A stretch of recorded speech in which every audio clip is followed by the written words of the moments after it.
We'll have a prayer and let's humble ourselves for that. Lord, we thank you for today, for all that you've done, for your goodness and the far that you've carried us. We thank you for the life that you've given to us. We thank you for the people in this place. And we pray that you'll move and be a part of this event and carry us, encourage us, and build us as we build for the future. We welcome you in the midst and ask that, Lord, in all things you'll be exalted. In your name we pray. Amen. You can take up your seats.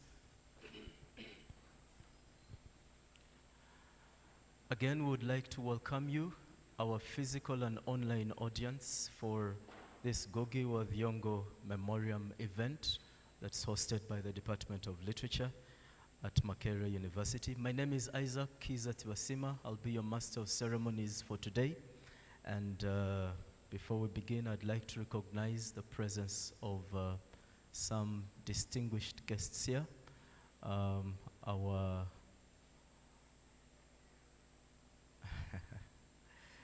In the midst of us is the head of department, and as far as I know, our acting dean,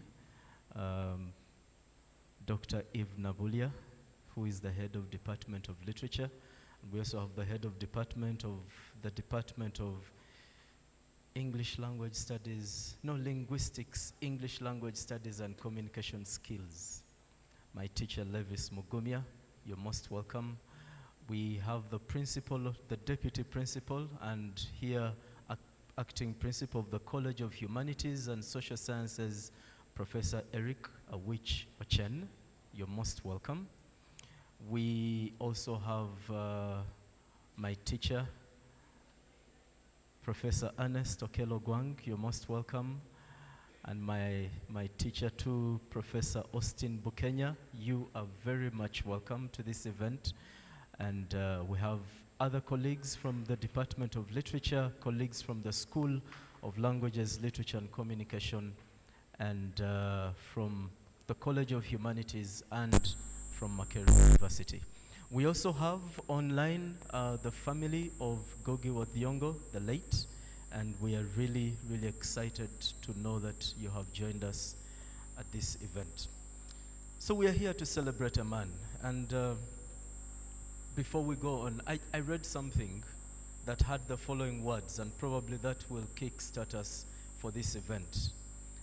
Makerere was the site of political dreams because it brought into one campus students from Kenya, Tanzania, Zambia, Malawi, and even Zimbabwe. It was a perfect place from which to launch our dreams, not only of an East African Union, but also politically and economically united Africa that seeks its economic, political, cultural, and psychological legitimacy within its own being, not as an appendage of the West. Makerere was also the site of literary dreams. The Kenya I came from in 1959 was under a state of emergency, with the dead and the tortured often lying in the streets. We lived under what Franz Fanon calls a nervous condition of the colonized in a white settler town, a graveyard of many dreams. Makerere opened a space for my imagination. It was here on the hill. It was here on the hill that I wrote my first two novels, Weep Not Child and The River Between, and numerous short stories. My play, The Black Hermit, was written for the specific purpose of celebrating Uganda's independence. And these are the words that resonate with what we are celebrating today, when after all those words, Ngũgĩ says, Makerere made the writer in me. So we're here to celebrate the man who believed in Makerere, who believed and carried the flag of Makerere wherever he went, and who lives with us as the person who showed the reality that Makerere University is a dream of, rather is a place of great dreams and great impossibilities coming to life.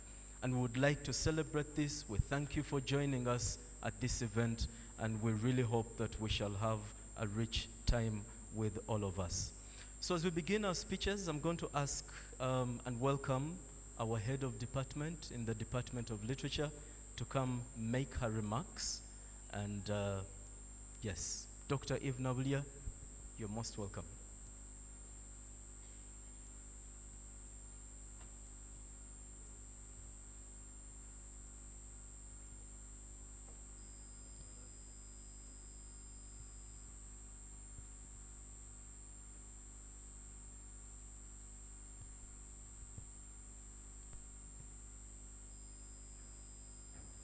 Good afternoon, everyone.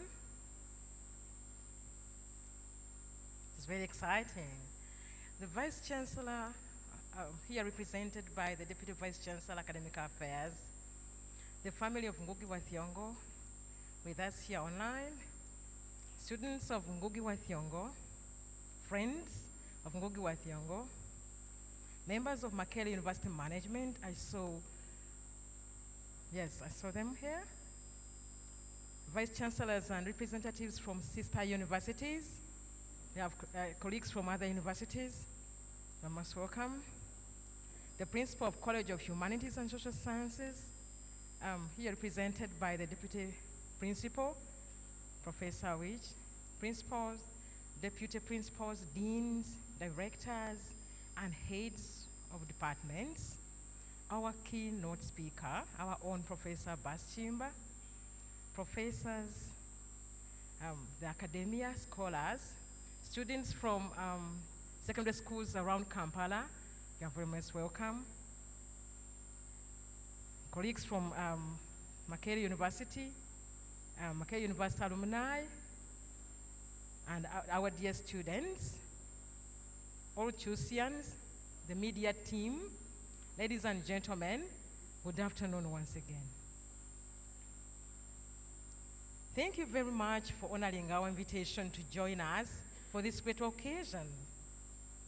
It is a great honor for me and the whole Department of Literature to celebrate the legacy of a great artist, a scholar, and a philosopher on the global scene here in Makerere. As a department, we feel greatly attached to Ngũgĩ, not only because his talent was nurtured in Lecture Room 4, as he has always probably has acknowledged already, but because he's one of the founders of what I can take the liberty of referring to as the Modern Literature Department at Makerere University.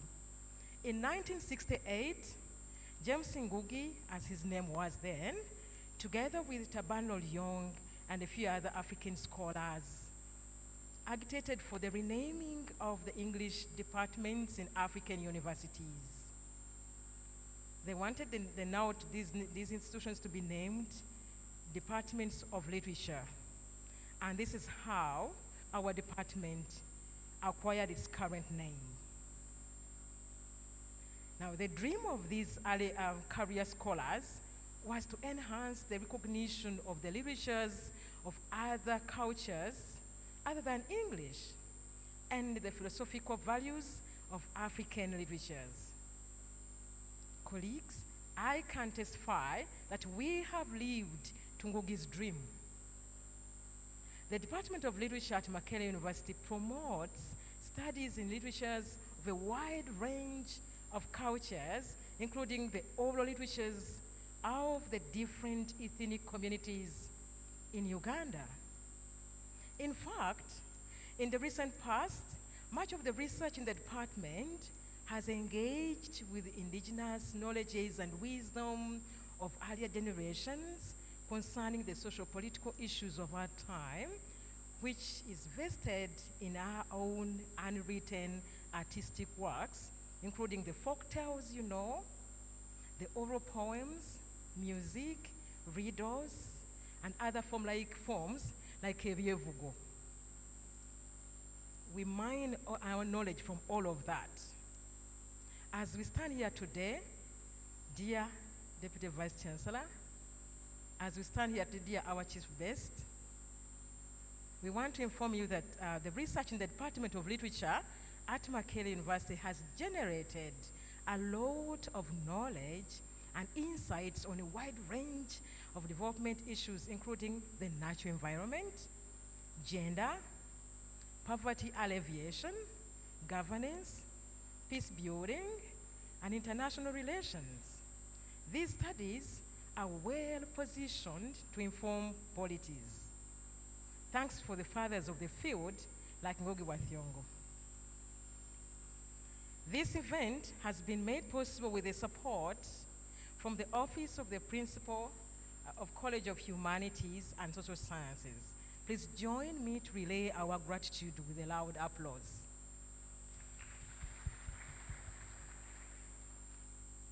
And then allow me to thank the event curator, that is Associate Professor Edgar Nabutanyi, and the whole organizing committee. Please stand up for recognition.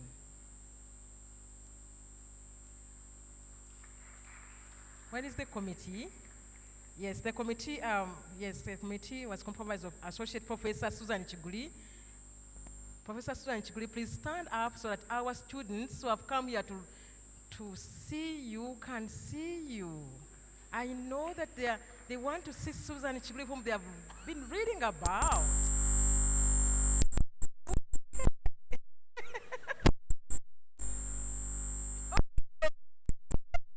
Can you imagine? Yes. And then we had our own MC, that is Dr. Isaac Tibasima. We had Dr. Isaac Tibasima. People perhaps have forgotten your face. He has been instrumental in organization.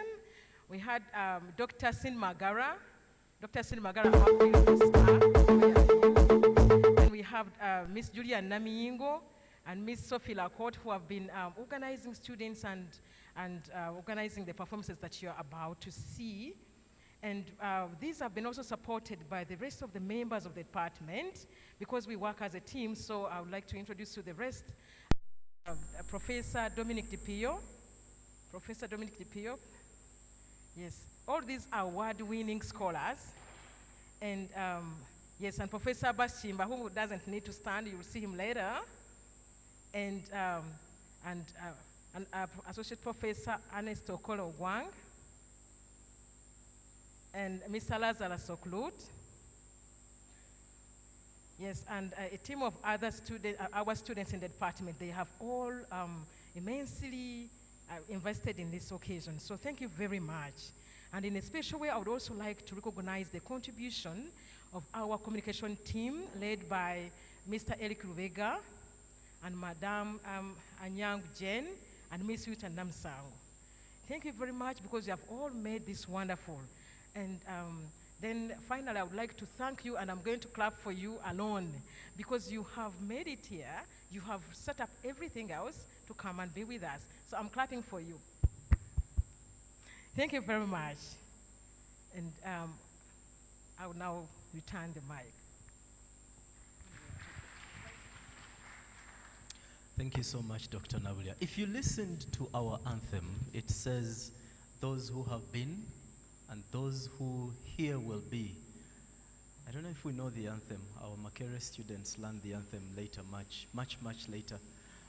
But Susan is going to read something about the biography of Ngũgĩ wa Thiong'o, and we will then understand what it means to go through the gates of Makerere and why we need to celebrate one of our own. Dr. Chiguli, you're welcome to the podium.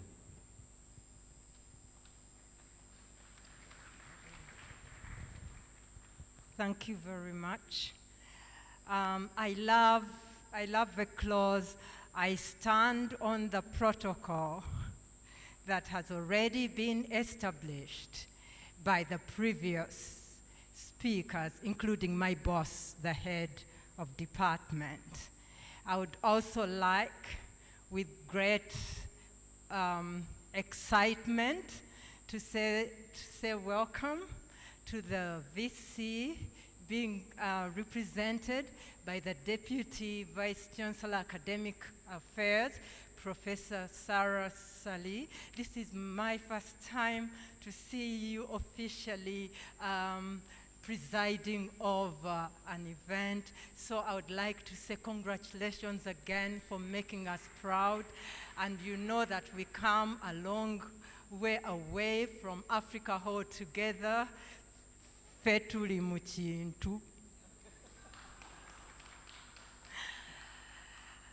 And I also would like to say that I'm very proud to say that I also have my professors in the room. So the John the Baptist, whose shoes are too small. The people with bigger shoes are coming after me, and you will see them when they come. My professors are all here, the people who taught me. So I can name drop. But that is not my duty this afternoon. I would also want to say thank you very much to the Ngũgĩ family, because they've told us that they are online.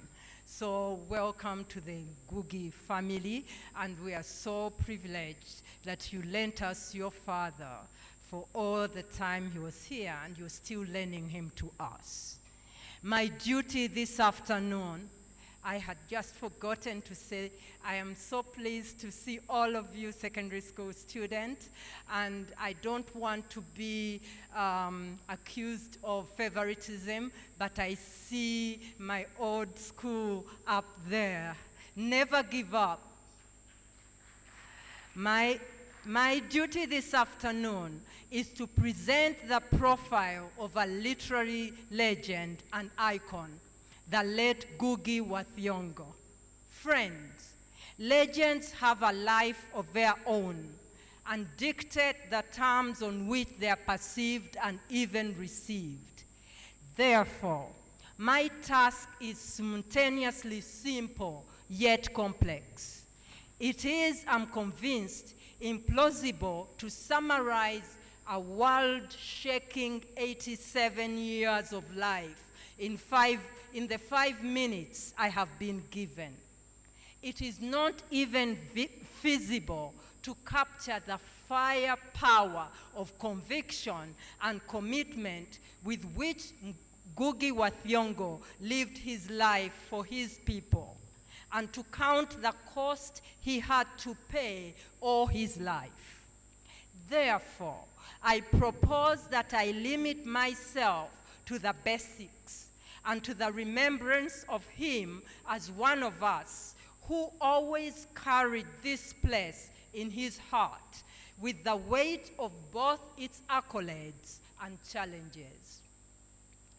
Ngũgĩ wa Thiong'o, one of Makerere University's most esteemed alumnus, was a versatile writer, theorist, and activist who over the years strongly amplified the language question debate in African literatures.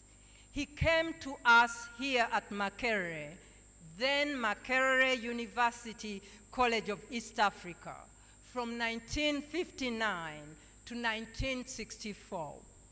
It was while here that he began the process of changing his name.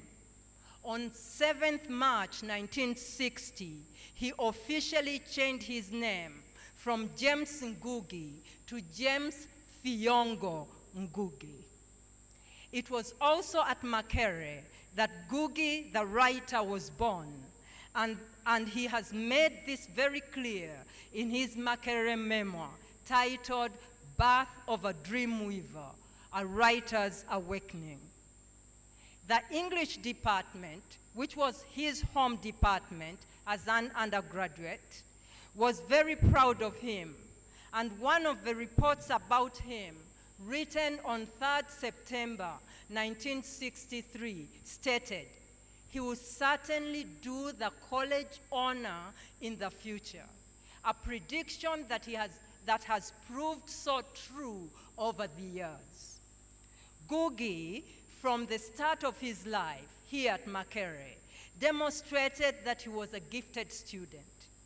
He became an inventive, creative writer, contributing to student and other literary magazines and forums, such as Penpoint, to which he was editor, The Undergraduate, to which he was a member of its publication bureau, Makerere Horizon, to which he was a joint editor, the Kenya Weekly News, Transition, The New African, Africa Today, the Guild Wallpaper, and the Makerere. He also became active as a columnist in the Sunday Nation with his column As I See It, as well as writing articles in the Sunday Post. He took up public office in the student societies. I can see the former, His Excellency, the former Guild President, Julius Kasega, my student. I'm now dropping names.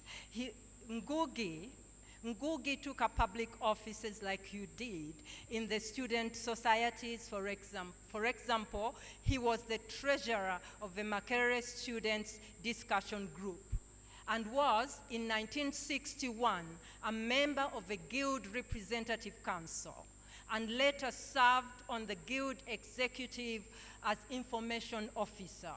He also, during this time, won a number of prizes, including the East African Creative Writing Competition Prize, the Travel Prize, the East African Literature Bureau Prize, the 1963 to 1964 Shell Company Exhibition Award, and he had a number of his short stories and plays broadcast on Uganda Broadcasting Service. Ngũgĩ, at the time of his passing, on 28 May 2025, was a distinguished professor of comparative literature and English at the University of California, Irvine. He also previously taught at Northwestern University, Yale University, New York University, University of Nairobi, and held a creative writing fellowship at Makerere University. He is famously celebrated for his novels, Weep Not Child and The River Between, which he wrote while an undergraduate student at Makerere University College of East Africa.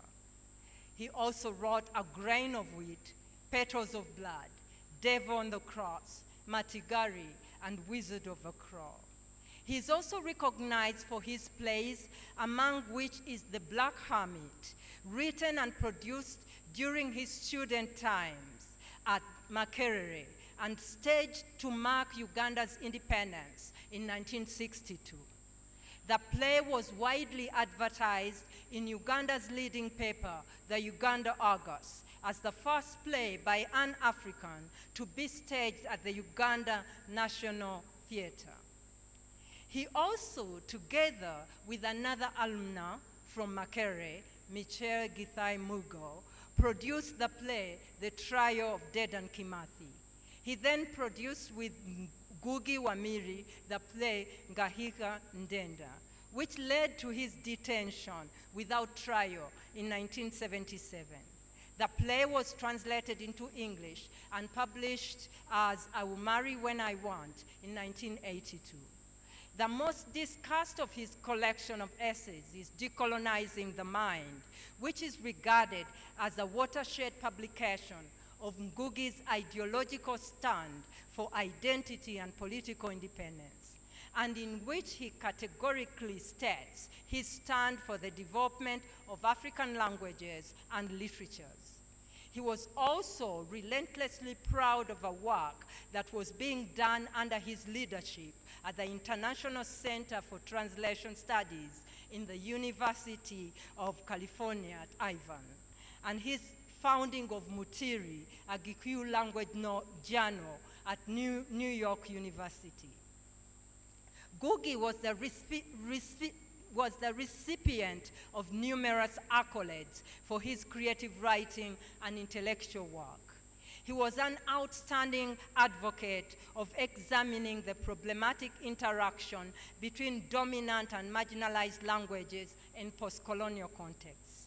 He made the significant decision to write in Gikuyu in 1977 and steadfastly pursued the promotion of mother tongues, particularly in Africa, until his demise. He is widely acclaimed as one of Africa's most prolific and influential literary figures who consistently spoke truth to power and is so urgently relevant to our times when he's physically absent. I would like to say that I'm so honored to read this profile of Ngũgĩ and also claim that I actually met Ngũgĩ on a number of times. But he was always a very unassuming and very gentle and very friendly person. And the first question he asked me when we first met is, I know you have written, but have you written in Luganda? And when he came here in 2013, and I thought he wouldn't recognize me. You see how I look, very small, and I thought there were so many dignitaries looking so big and so, occupying the space. Ngũgĩ recognized me and called me by name. And then he said, I said, but how come you have recognized me? And he said, you see, when we met at the University of Leeds, we were the only 2 Makererians in the room. I think on that note, I'll leave the stage for other people to talk about this precious Makererian. And I hope our students will understand what a privilege and an honor that you belong to this place, that we belong to this place, that we are seated in this main hall where Ngũgĩ sat so many times. And in his memoir, he said that he even danced in this hall under the Makerere dancing, it's called Mabada, Makerere Dancing Society. So I hope that you hold your heads high and always say, we are part of a Ngũgĩ community. Thank you, MC.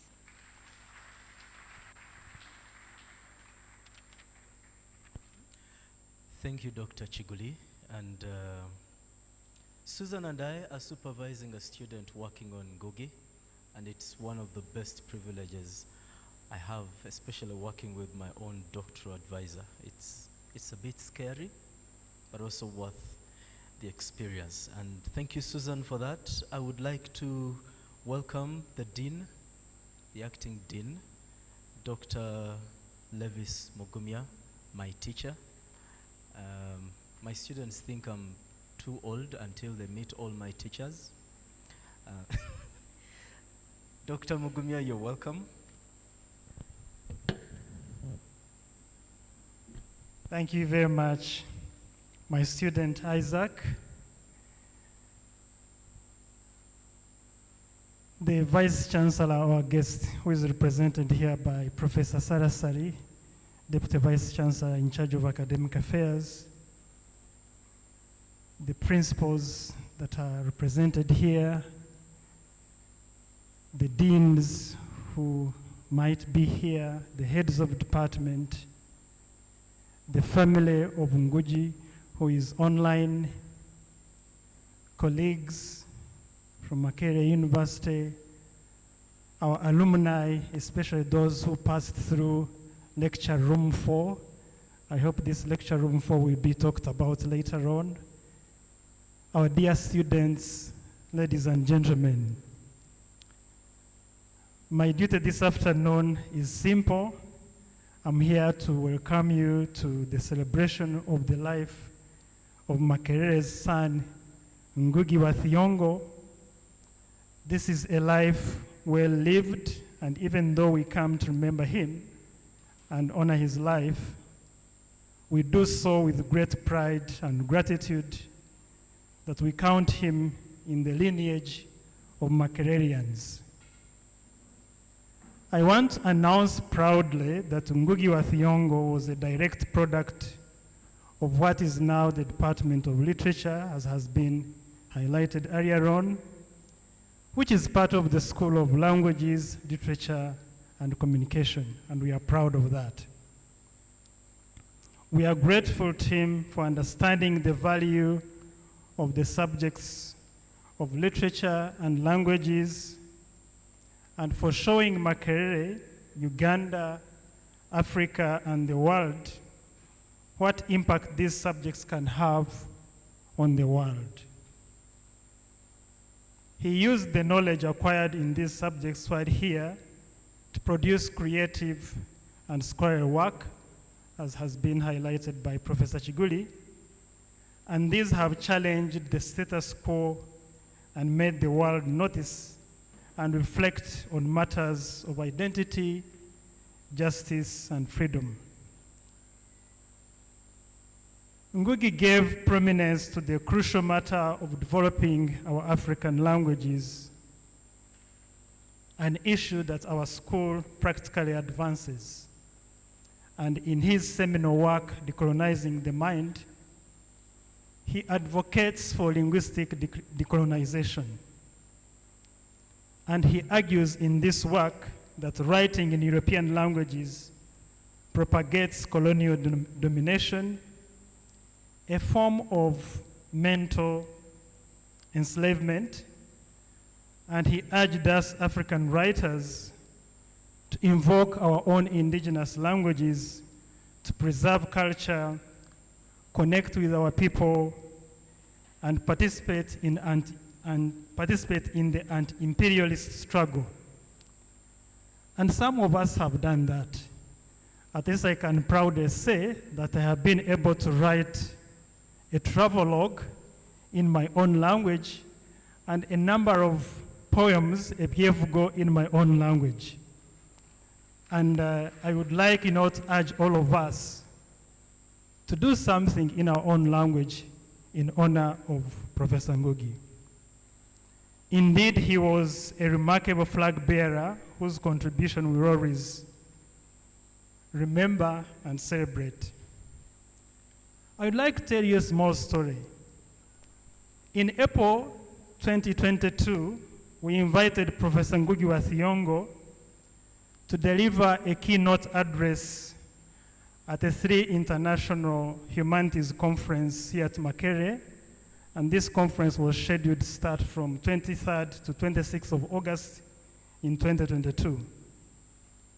The conference was organized by the College of Humanities and Social Sciences, and we envisaged that Makerere University would be honored once again, because Ngũgĩ had been here in 2013, with the presence of one of the most illustrious alumni Makerere University boasts of, and one of the literary icons that made no secret of his attachment to the Department of Literature and the College of Humanities.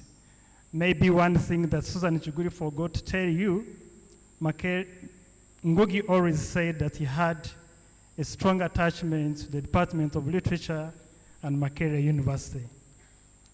Professor Ngũgĩ accepted to be part of this event, and the keynote address in form of a conversation was going to be moderated by Professor Chiguli, and it was scheduled to begin at 4 p.m. on the 23rd. It was on a Tuesday in August in 2022. Since he was not feeling well at that time and would not be able to travel to Uganda to be here with us physically, we thought we could also record this event. We prepared for the recording of the event in case technology went haywire. However, before we could record the event, he was hospitalized, and we kept on hoping. We kept, our African hope alive, and knew we would have this recording done.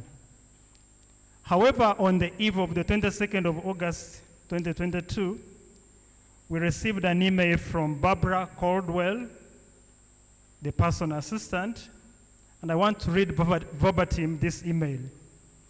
I was copied in, but the email was addressed to Professor Chiguli, and it read, "Dear Susan, Ngũgĩ has not been released from the hospital.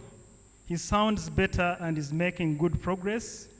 He is sorry he cannot participate. He was looking forward to your conversation." And this meant that we would not have the recording, nor would we have Ngũgĩ online, because he couldn't his physical health, could not enable him to be part of the conference. This little recollection shows how Professor Ngũgĩ, again, was committed to Makerere University, his alma mater.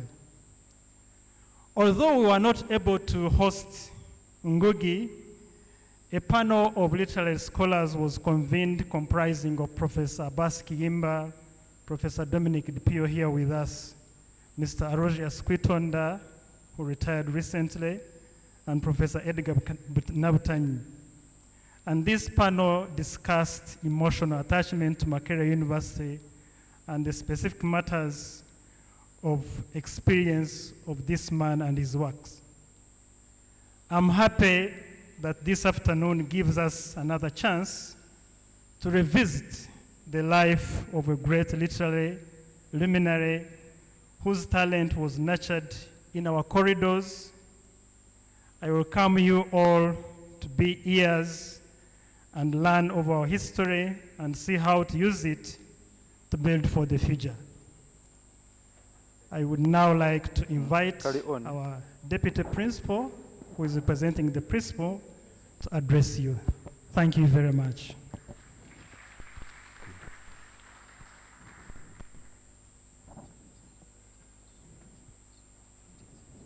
I'm told not yet, so I'm sorry about that.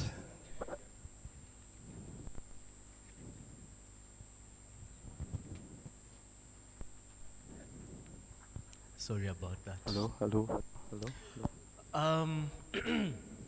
Thank you, Dean of the School of Languages, Literature and Communication. And we always tell people that's the only school, in the only college, in the only university. The rest can say whatever they want. I have nothing. Yes, and Vice Chancellor, we are the only school in the only college. And I repeat, college in the only university. Thank you so much, Dr. Levis Mugumya. We're going to have a reading of a poem on Ngũgĩ wa Thiong'o. It was written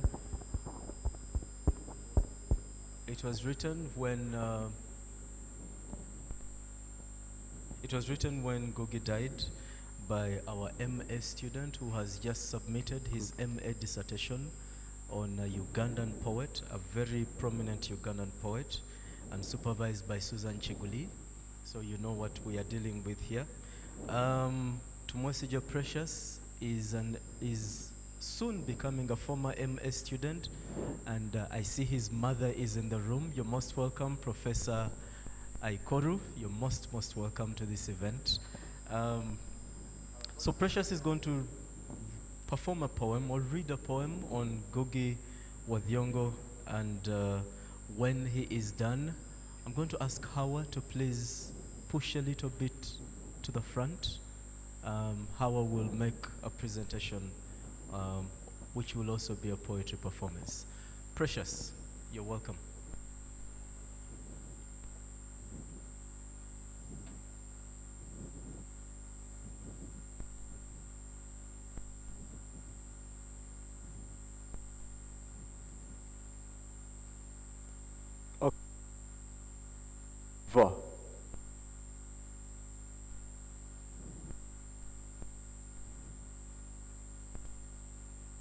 Ngũgĩ, son of Thiong'o, the man who shed the borrowed name and reclaimed his own, then proceeded to shine it with steely precision.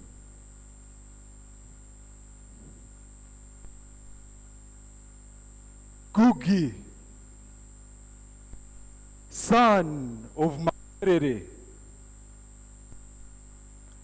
I was still scanning through the pages of how to decolonize my mind when I heard that you crossed the river. You who always carried Makerere on your lips, ever. You wore it like a mane on your head, through rainfall, through sunshine. you sat on this hill in Northcote Hall and let your mind become a waterfall of ideas.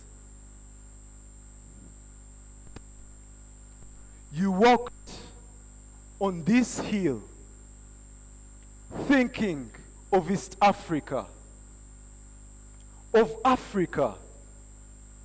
of speaking of being ourselves in our tongue. Twogere mu nnimi zaffe. Ngũgĩ. Ngũgĩ. Generation and their children still this side of the river have not stopped speaking.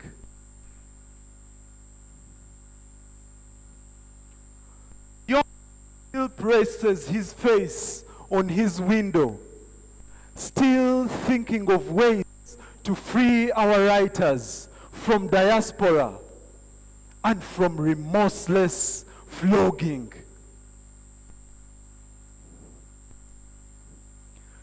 Chiguli is thinking of which African saga to write next. And she is also consulting some of Peter's friends, of which I am also one, if they can speak of momentous things in a crazy way.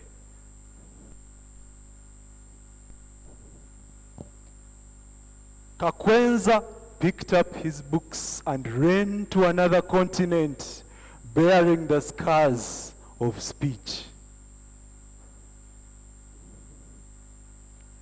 Nyanzi also found another home on another continent after dancing to the tune of the harp in Luzira.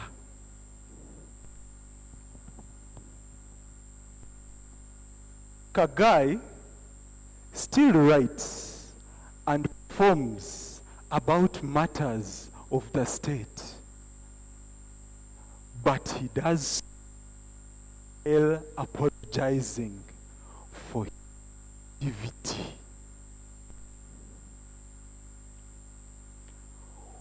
Wangusa's state is still his shepherd,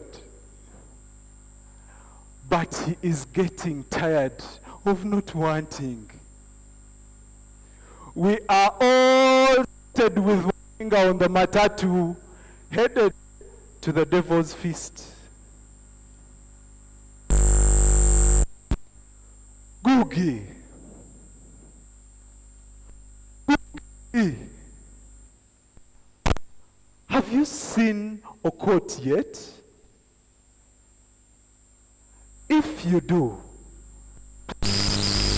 tell him that Lawino is still singing. Ngũgĩ. Ngũgĩ. Have you seen Achebe yet? Do, please tell him that things are still falling apart. Ebintu bikyasasika. As for me, I found these pages of decolonizing the mind floating near someone's tottering house in Waise as I took a sip of this short-term memory drink to forget the things I now tell you.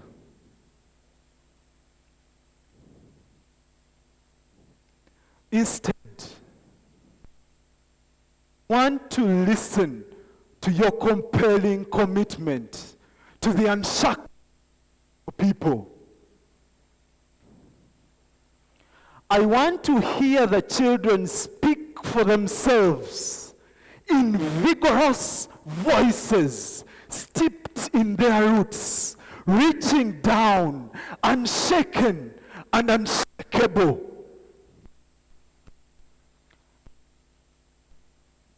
I want this hill to remember every word you spoke, every letter you wrote down,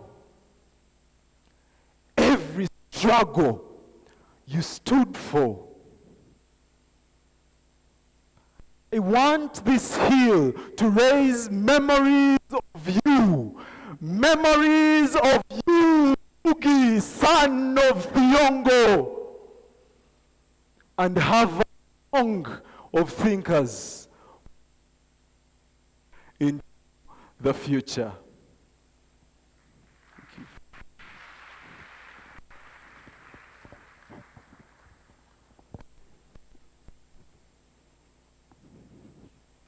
Another round of applause for Mr. Tumwesije Precious.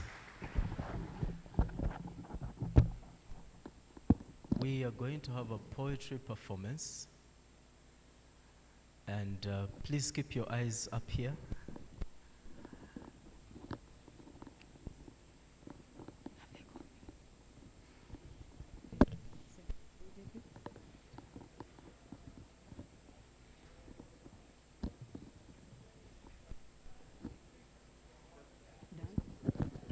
No worries.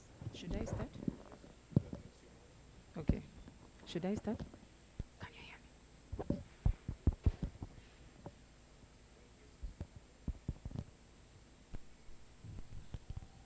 Okay, we're going to have a poetry performance that's going to be done by Ms. Hawa Nanjebe Chimbugwe. You're most welcome. If this world hates you, know that it hated me first. NNC bwebanga yakuchawa, manya yatandikira kunze. Kama dunia imekuchukia, jua natangulia na mimi. If this world hates you, know that it hated me first. Prized out of me its trust, so never do I quench my thirst. Because above me is gravity and below me is upthrust, forces that pull and push me away. It's through hell and high water that I find my way to a path filled with skulls, corpses, broken glasses, jumping, skipping, hoping I trot, and I cave into a place I would never crave, the grave, to finally piece the pieces within. But I lay restlessly herein, I lay restlessly herein, I still hear the Homo sapiens on the other side. I hear men crying like women for what they can't defend. I hear men becoming women in bid to mend the rent they fail to mend. I envision them walking with thine eyes covered with nets, pockets full of pistols filled with bullets, hats out of their thoracic cavities, heads raised on top of their necks. I envision their souls collapsing in unrelenting agony, trying hard to crawl out of this mess, not to lose face, but it's too late. We are verily in total loss, mate. Innocent people lose lives to calamities so artificial, guilty ones acting superficial. I'm compelled to ask myself, what is this? What happened to Shalom, where harmony and laughter were louder than silence? But now life is worse than a death sentence. We live but as survivors, existing only because Syria, Libya, Palestine, Sudan, DRC are not our residences. All we do is tweet and Facebook about their occupants' incidences and still remain with the moral audacity to introduce ourselves as human beings. I guess this is what they mean when they say there is a difference between a human being and being human. What happened to Mirembe, where we were more concerned about the neighbor next door than owning Versace's and Louis Vuitton? But now we live encaged in gates and fences, our eyes glue stuck on movies and series that preach distrust, hatred, revenge, and not love, trust, and forgiveness. So now our happiness is derived from antidepressant pills because trusting the media has got us thinking that our closest allies may actually be our greatest enemies, yet we hatefully pick leaves and Amazons from it. Woe unto us, for now our minds now browse and process evil, perceiving it as good business. Our actions are a delusion, an illusion of sorts, where we fight for peace and liberty, but we often take paths that get us to crossroads, that get us taking sides. So now Abdurrahim and Ibrahim can barely talk to Malcolm and Tom, and Flower the miniskati can barely stand Hawa the hijabi. What happened to Salam, where unity was an SI unit of humanity? But now humanity has been narrowed, streamlined to flow along religious, cultural, racial, technical know-who lines, unaware that all these are acquired impositions we are born into, and before all that, we are all humans. But we proceed by all means to live like a nest of cockroaches, contaminating and predating whatever surrounds them in the absence of light, while camouflaging and hiding in crevices in the absence of darkness. The only difference is cockroaches do not discriminate. So I'm now unlearning to relearn, to give peace, salam, shalom, and mirembe, not as just names, but attributes. I'm seeking to give peace, salam, shalom, and mirembe. Peace, salam, shalom, and mirembe.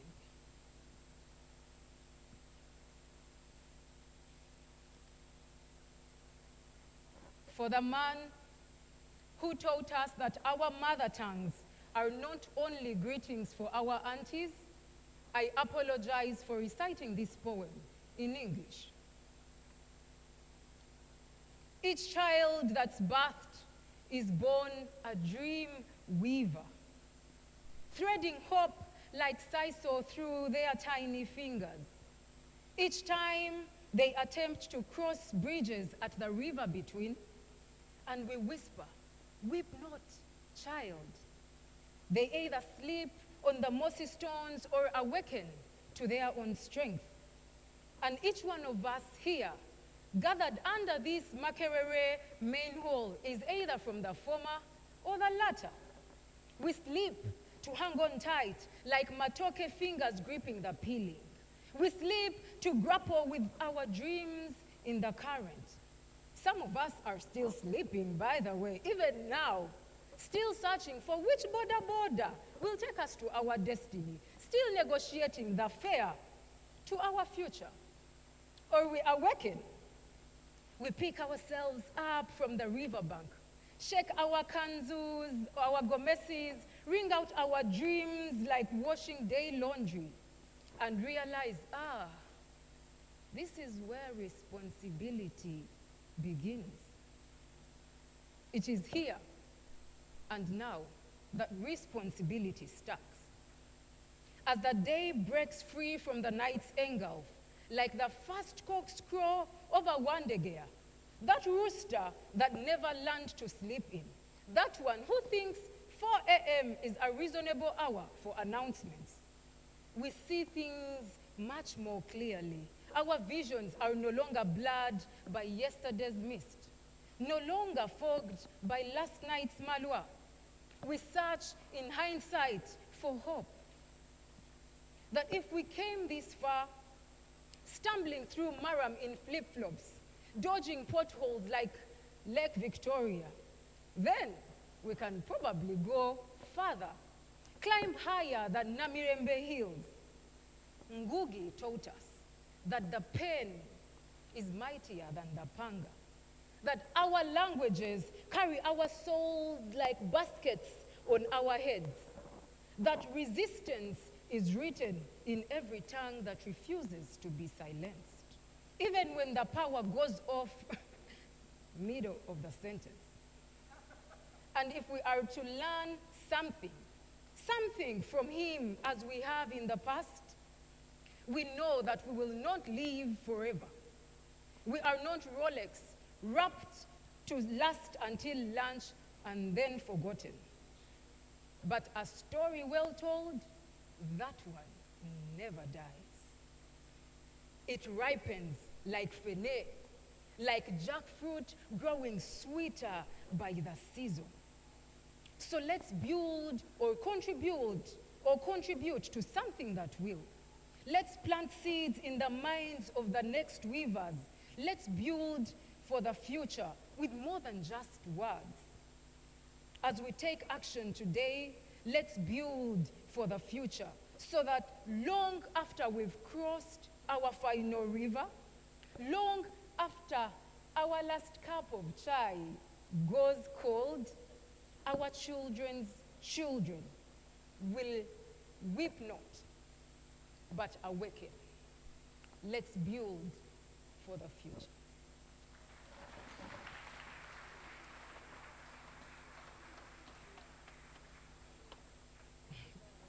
Can we have a really, really much stronger applause for that? And if you remember the last words, it's let's build for the future. And if you remember Ngũgĩ's last words that I read from revolutionizing language and other ideas, Makerere made the writer in me. So, we know what we are dealing with here. Now, I would like to invite my dean to invite my principal. And my principal will invite the vice chancellor. Thank you.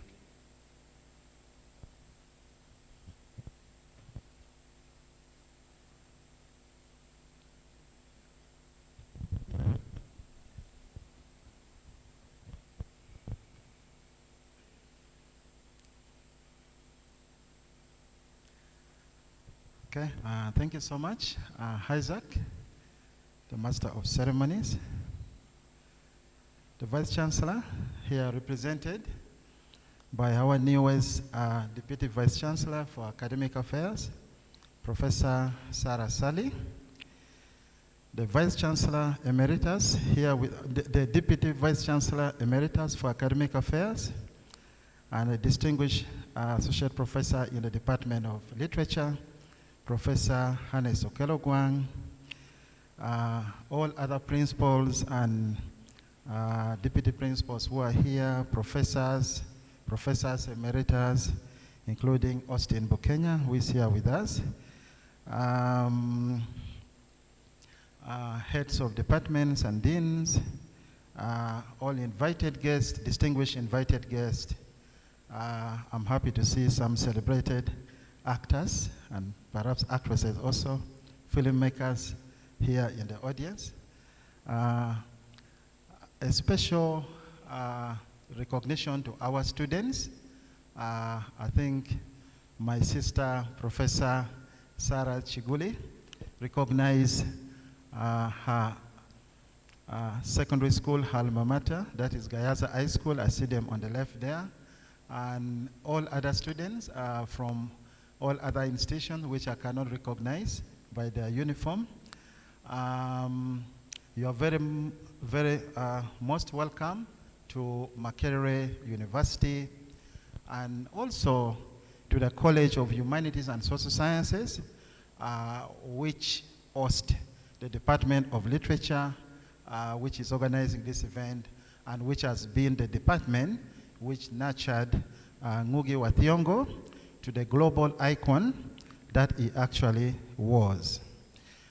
We are delighted to be hosting you today to celebrate a distinguished professor of literature, a man with tremendous global accomplishments and accolades.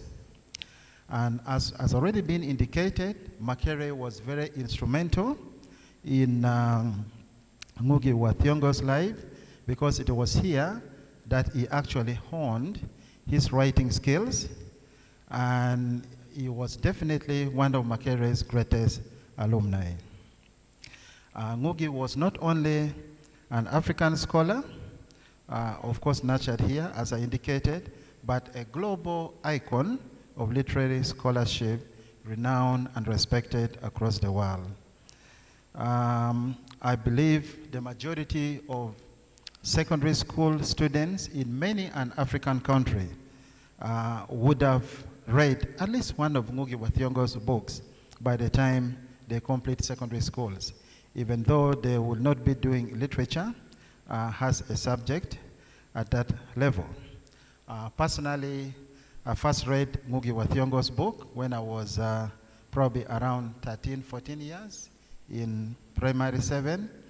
And I remember my colleagues who were older in secondary schools, senior 3, senior 4, I used to be friends with older people. They would say, but Eric, why are you reading this? These books are for those in senior 2 and senior 3. But I got attracted to them. I read Petals of Blood. I read A Grain of Wheat, The River Between, Weep Not Child, and many others. And of course, there are so many more books and plays written over the years by Ngũgĩ wa Thiong'o, and also many distinguished lectures given across the world. I will not take so much time. I would like to thank the department within the only college in the university, as Isaac has indicated, the College of Humanities and Social Sciences, which is actually the biggest college in the university. But of course, there are other colleges as well for organizing this. And I would also like to thank Professor Abbas Chiyimba, who is going to be headlining the lecture. I believe he's a worthy person chosen to deliver this memorial lecture.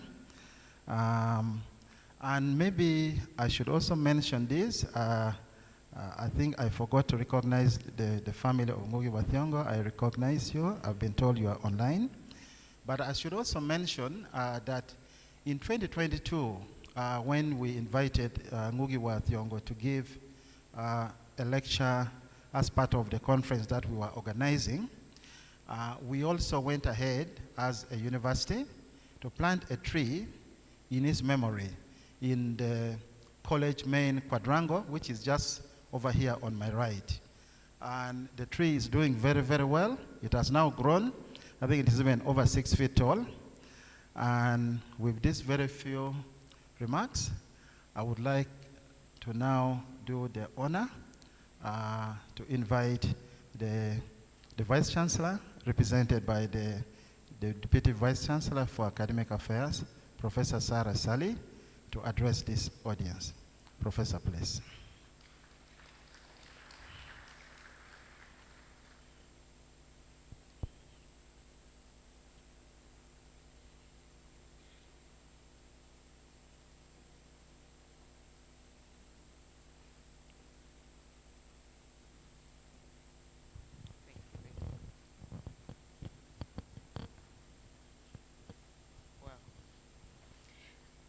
The family of Ngũgĩ wa Thiong'o, students of Ngũgĩ wa Thiong'o, friends of Ngũgĩ wa Thiong'o, members of the Makerere University Council and Senate present, colleagues in the University Central and top management committees, vice chancellors and representatives from sister universities, our keynote speaker, Professor Abbas Chiyimba, professors, the academia, scholars, and writers in your respective fields, the Principal College of Humanities and Social Sciences, Professor Helen Nambali Lwankabala, the Dean School of Languages, Literature, and Communication, Professor Sauda Namyalo, the Head of Department of Literature, Dr. Evelyn Navulia, Makerere University alumni, distinguished speakers and facilitators, members of staff,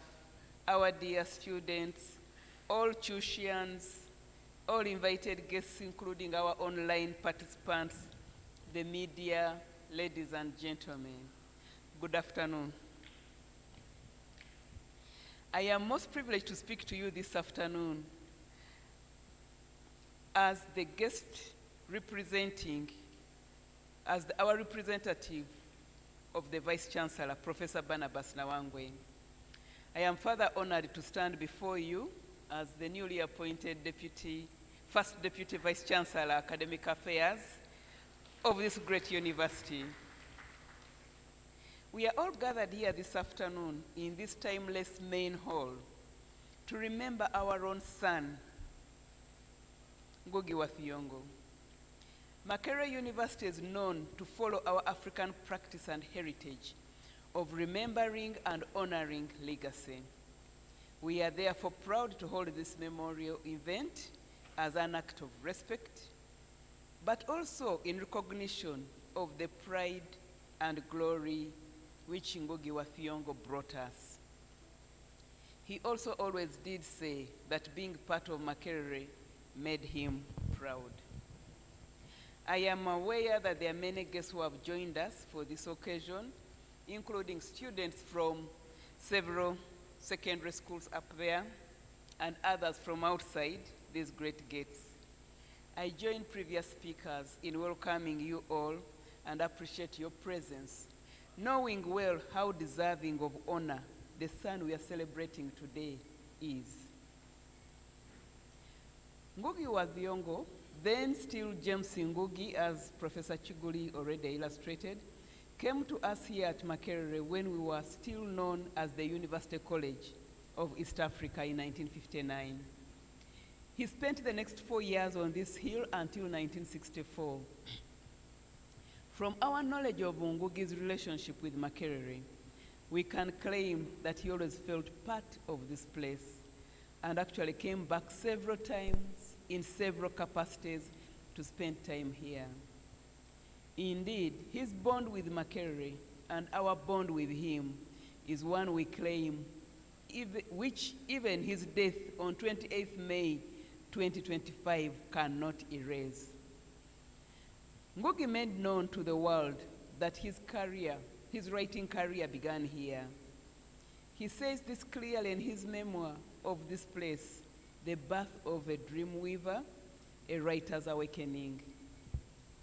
Ngũgĩ always stated that being at Makerere in the 1950s and 60s was special, and that anyone who missed out on this opportunity could not be consoled even when they went on to achieve big elsewhere.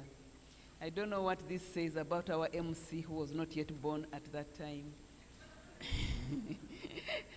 But we shall allow him to celebrate. We are proud that Makerere inspired his creative and scholarly abilities, and he wrote his first 2 novels while resident in then Northcote Hall, currently in Sibira. Any members from Northcote Hall? Oh yes, you're very welcome. And you're very special, okay? During the year of Uganda's independence, he wrote and staged the play The Black Hermit at the National Theatre to mark Uganda's independence. The newspaper reports of the time acknowledged him as the first African writer to stage a play at the National Theatre, as Professor Chiguli has already illustrated. Ngũgĩ actively wrote creatively and also remembered to newspaper columns and participated in student politics. He was fully involved in student life, as his reports clearly show. He took advantage of being here on this hill to do his very best and to make his time count. Even when he was acutely uncomfortable about the colonial system in which he existed as a student, he did not just sulk at it. He challenged it by using his writing talent to talk about the oppressive conditions of colonial life. In his early novels, Weep Not Child and The River Between, by the way, that's the only one I knew about him, The River Between, that's the only one I read, which he wrote on this hill, he clearly used his powerful storytelling skills to talk about African people's struggles, to assert their dignity, and to show sensitivity to African cultures and history. The achievements he earned here were a precursor of what he later concretely became. Okay? Throughout his writing career, Ngũgĩ became a strong advocate for growing literature in African languages. He was so unapologetic about this conviction all his life that in 1977, he formally said farewell to writing in English and stated that from then on, it was Gikuyu all the way. He firmly believed that to reclaim the African humanity that colonialism and neocolonialism had attempted to capture, Africans had to assert their identity, and the most efficient way for writers like him to do this was to write in the languages of their communities. He was uncompromising on this view and stood tall in this belief. Ngũgĩ was fearless.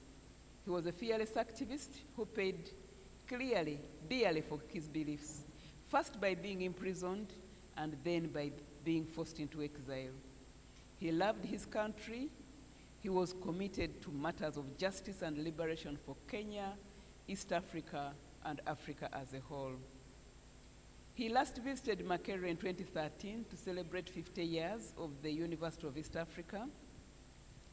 He was so happy to be back here, which he made clear in his keynote speech, and even in insisting to have a day in his schedule dedicated to visiting his former department, which is now the Department of Literature.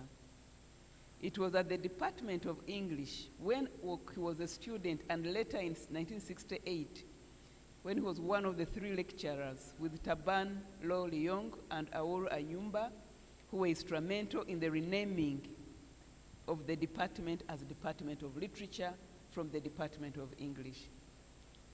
As one of his tutors said in one of his undergraduate reports, Ngũgĩ literally lived his subject, and he did not only do this while here, but even beyond here.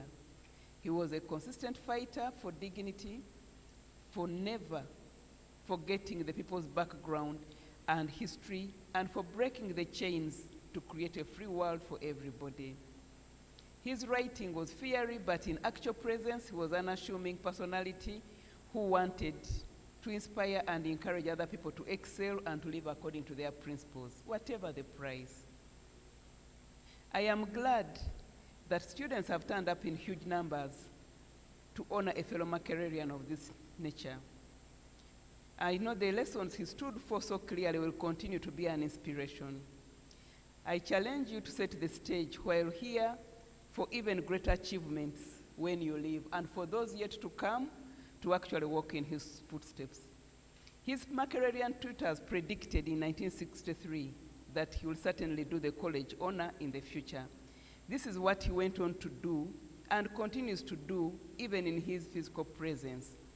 And on behalf of Makerere University, we are privileged that the department found it worthy to host this event, and we are privileged to claim him, and we feel duly honored to emulate him as we build for the future for God and my country. Those are the remarks from the Vice Chancellor.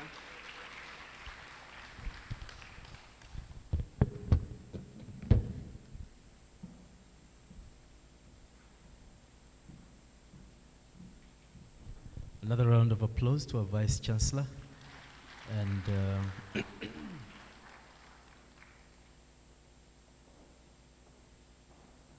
I will not disagree. I was not yet born. I was born very many years after Ngũgĩ left this place. But I was also here very many years ago as a student. So either way, thank you, VC, and thank you so much for also honoring our invitation to this event. Our department has some performances. One shall be a performance of a section of Ngũgĩ's first play, The Black Hermit.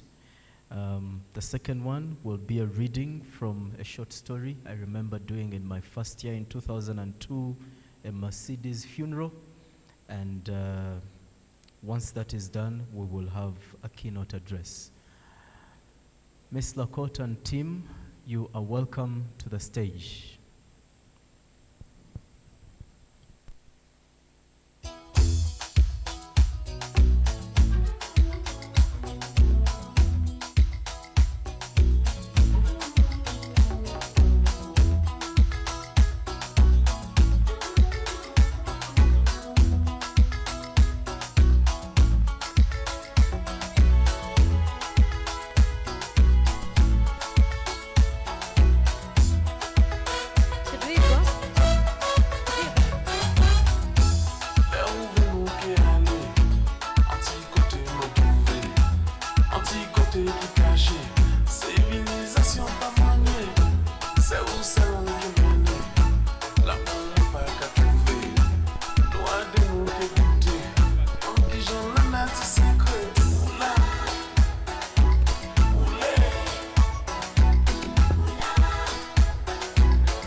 must save us. The right. Wait, stop.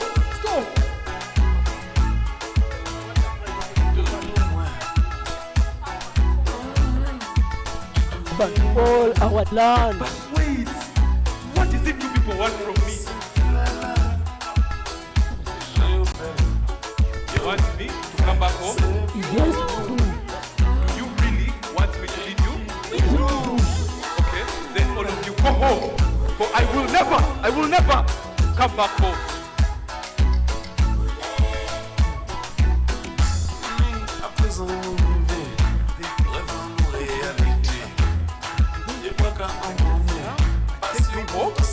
What are you still doing here? Get out! Go! Hey, babu wa Remi, rudishe mtoto wetu. Baada ya Remi mbona bwana wako wala? Ruhusa mtani wa ifawaka.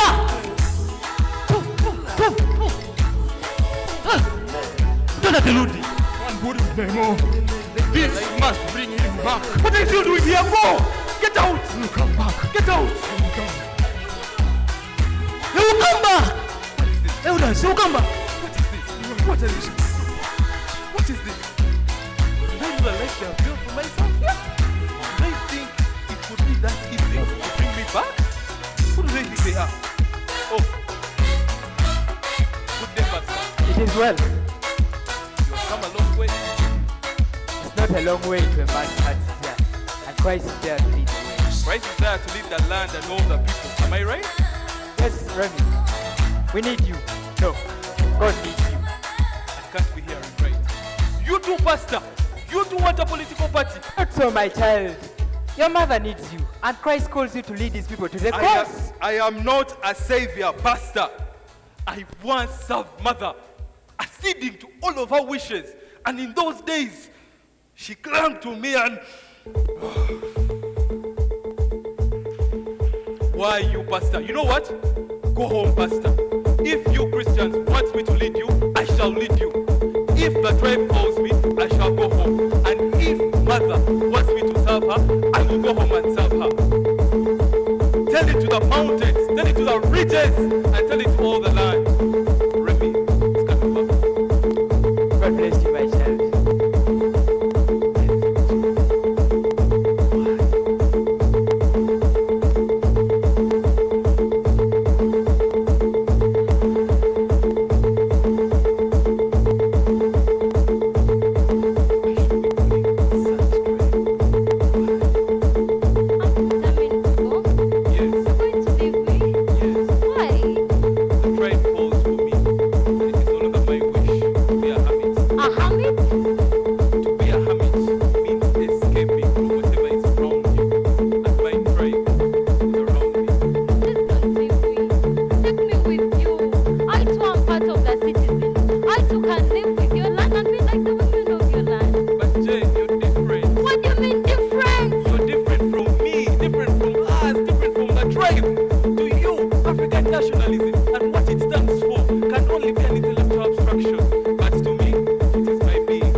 Remy is a chosen vessel of God.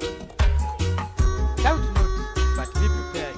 You must be kept away from politics, away from the influence of tribal elders. Yes, you must be kept away. Yapi, Sonny. What's happening? The elders meet. So many of them. People have come from afar. They are dancing, they are singing. Listen, no more taxation. There will be freedom. Wait! Who is this new savior they sing about? Who is he? They must Your not blaspheme. son. Yes, yes. Let us pray. He didn't come alone. He came with a man from another tribe. Yes, he had. Wait, let us pray. Let us pray. How could she do this? She refused to pray? Lord have mercy. They refused to pray? No. This is not possible. No. Can you believe this? They refused to pray. They refused. This is terrible. It's terrible. No. Yeah, it's all nonsense. Who is this?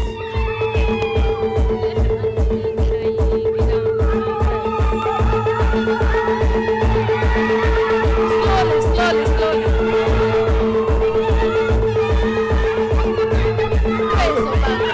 They were the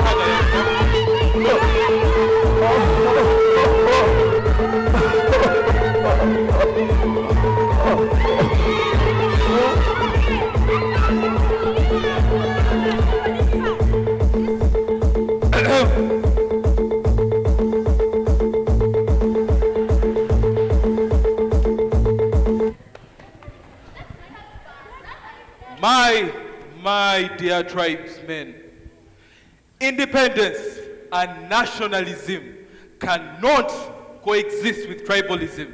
And in order to call ourselves truly independent, we must rid ourselves of such tribal loyalties. But really, you must. How can he? Make no mistake, elder, I do not forget. But in order to build a strong independent nation, we must sever the ties of such tribal loyalties. Yes, elders. Independence must heal the wounds of tribal and racial tension. We cannot call ourselves free when we still hate one another. Thank you, Omange. And too often we misunderstand independence and pay lip service to nationalism. Otherwise, the government must act. It must deal firmly with anyone who exploits tribal, religious, and racial differences. Otherwise, how are we any different from the colonial rulers we condemned?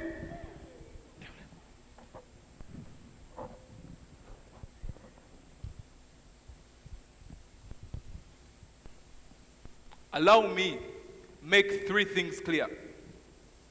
I shall not be serving my mother. I shall not be serving the Christians. And neither will I serve the tribe. I shall serve my nation, and that is independence.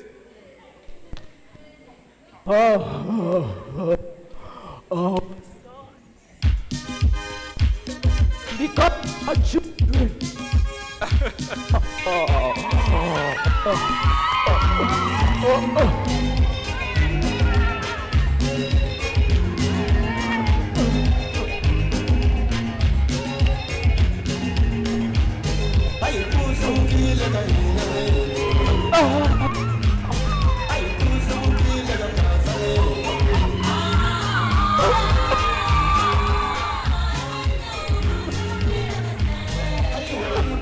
Music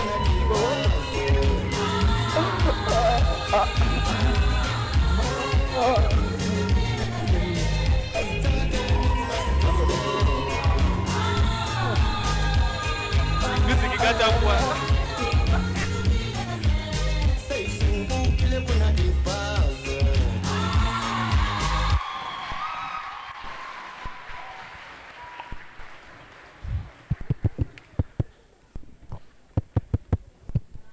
Thank you.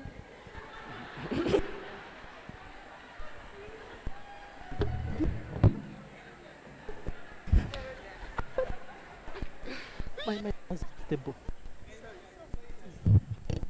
But when it was I guess our Vice Chancellor knows what we're made of, eh? Our principal always says we are the soul of this university. And yeah, but mine. And for those who don't know, humanities are the soul of the nation, eh? And so, I first came across this play in my second year when we were doing black nationalist literatures of East Africa. And you see what we're training. Vice Chancellor, now you know what we're made of, eh? You're welcome to even more of this someday, don't worry. Gloria Acham is going to read from Emma Sidi's Funeral. It's a short story written by Ngũgĩ wa Thiong'o.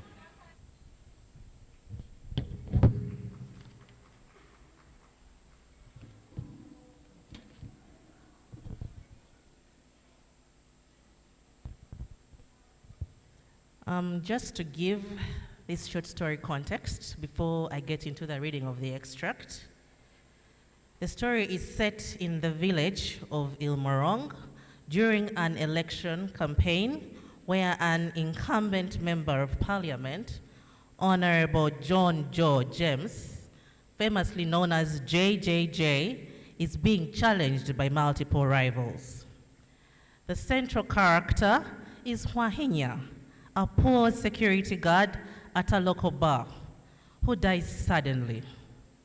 In life, Wahinya was often called Wahinya Benji by villagers because he frequently spoke of his unfulfilled dream of owning a Mercedes-Benz. The death of Wahinya, a humble man who couldn't even afford a proper burial place, becomes a political tool. At a campaign rally, the issue of the poor dying without dignity is raised. Seeing an opportunity for political gain and to one-up their rivals, the 5 parliamentary candidates all rush to take up and take over the funeral arrangements, competing to offer the most extravagant gestures. And this is why this short story is called A Mercedes Funeral. We are going to find out why. So I am just getting to the point of the burial where the politicians, each of the politicians is supposed to present a coffin. Let's dig in. It was all thanks to the rivalry among the candidates. Although they were all members of the committee charged with burial arrangements, they would not agree to a joint effort. Each wanted his own plan adopted. Each wanted his name mentioned as the sole donor of something.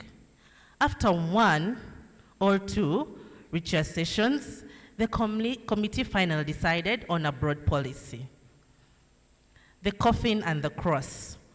On this, they would not agree to joint contribution. Each wanted to be the sole donor of the coffin and the cross. Mark you, none of them was a known believer, a compromise. They were to contribute a neutral coffin to transport the body from the mortuary to the church and to the cemetery. But each would bring his own coffin and cross, and the crowd would choose the best. Participatory democracy, you see. What we all waited for with bated breath was the gift of coffin and crosses.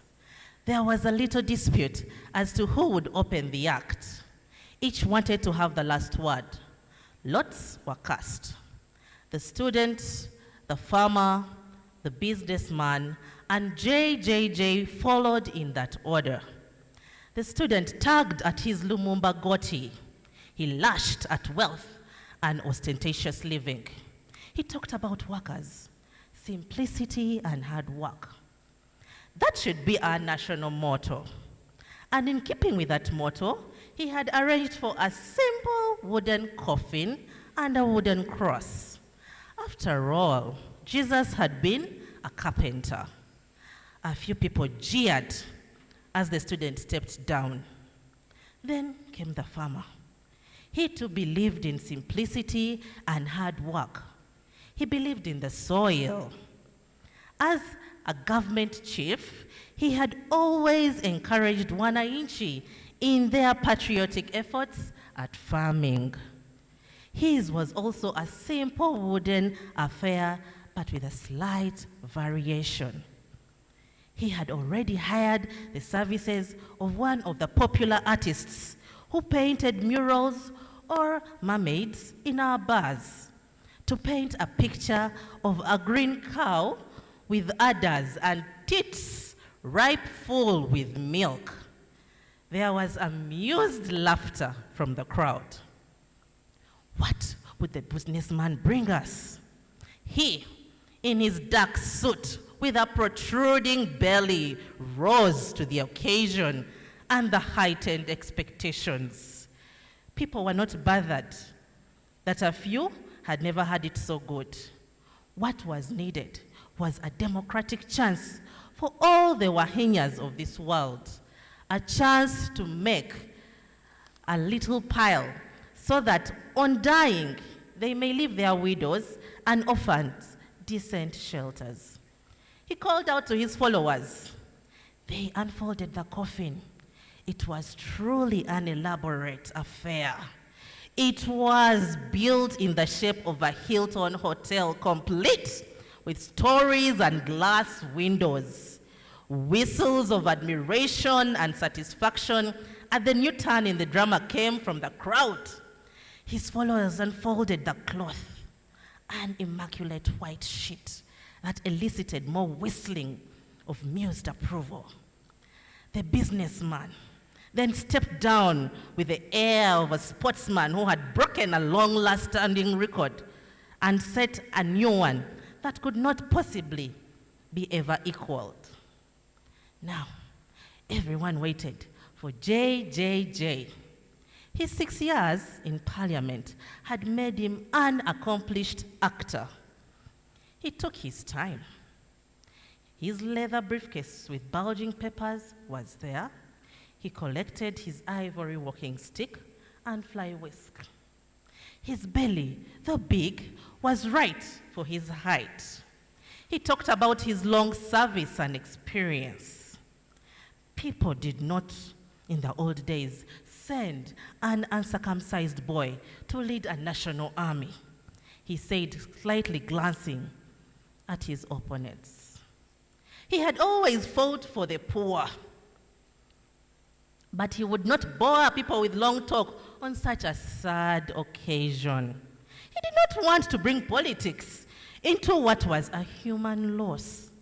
All he wanted was to pay his respects to the dead, and also to pay the respect, and also to pay the wishes of the dead.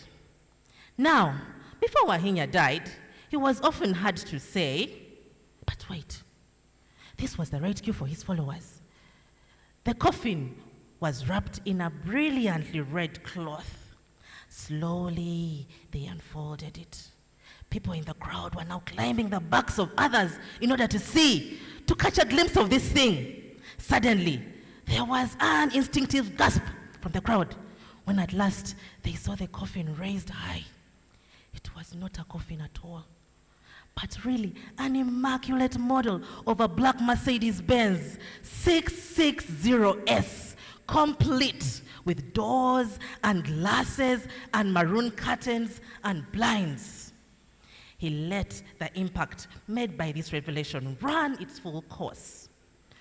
Only the respect for the dead, he continued, as if nothing had happened. Before Brother Wanya had died, he had spoken of a wish of dying in a Benz. His last wish. I say, let's respect the wishes of the dead. He raised his fly whisk to greet the expected applause while holding a white handkerchief to his eyes. But somehow, no applause came. Not even a murmur of approval. Something had gone wrong. And we all felt it. It was like an elaborate joke that had suddenly misfired. Or as if we had all been witnesses to an indecent act on a public place. The people stood and started moving away as if they did not want to be identified with the indecency. JJJ, his challengers, and a few of their hired followers were left standing by the pit, no doubt, wondering what had gone wrong. Suddenly, JJJ returned to his own car and drove off. The others quickly left. Wahinya was buried by relatives and friends in a simple coffin, which, of course, had been blessed by Reverend Solomon. Thank you.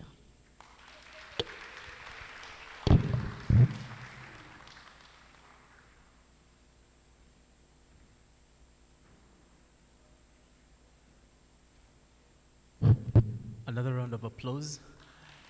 And to our students, if you've not read A Mercedes Funeral, please read A Mercedes Funeral. It's from a book, very brown and very beautiful, which is an anthology of short stories from Eastern Africa, if I recall well. Would like to recognize the presence of the following schools, and I've just been told by someone, it seems I have taught their teachers. I think I'm growing old finally. Gayaza High School, my teacher's school, now you know who is old. Gayaza High School, Luigi Gisan High School, then we have Kawempe Muslim SS, and we have St. Michael International School. You're most welcome to this event. Some of our students some of the students who have come here are not able to fit in this room, so there is another space where they are following the proceedings from this event. Miss Rita Namisango, please come up here.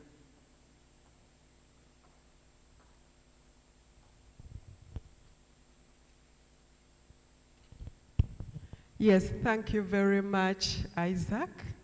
And I'm glad to be associated with this event. I'm a proud product of the College of Humanities and Social Sciences. Thank you. Next on the agenda, we have something we are trying to manage to ensure that this very special moment, we capture every detail. You will see a beautiful piece over here, and it is my humble request that we get some people to sign it before we get into the keynote. In the room, we have our dear Vice Chancellor, who is the guest of honor. The Vice Chancellor is Professor Barnabas Nawangwe, represented by our very own in the College of Humanities and Social Sciences.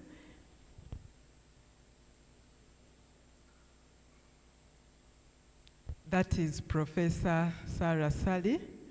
And Roland, in a minute, before I invite people on the stage to sign, kindly use a minute. You'll stand on the existing protocol to explain what is in the picture that they are going to sign. A minute. Thank you. Yes, my name is Roland Stibirusia. I'm a live painter. For today, it's a commemorative piece celebrating Ngũgĩ wa Thiong'o, Mwalimu.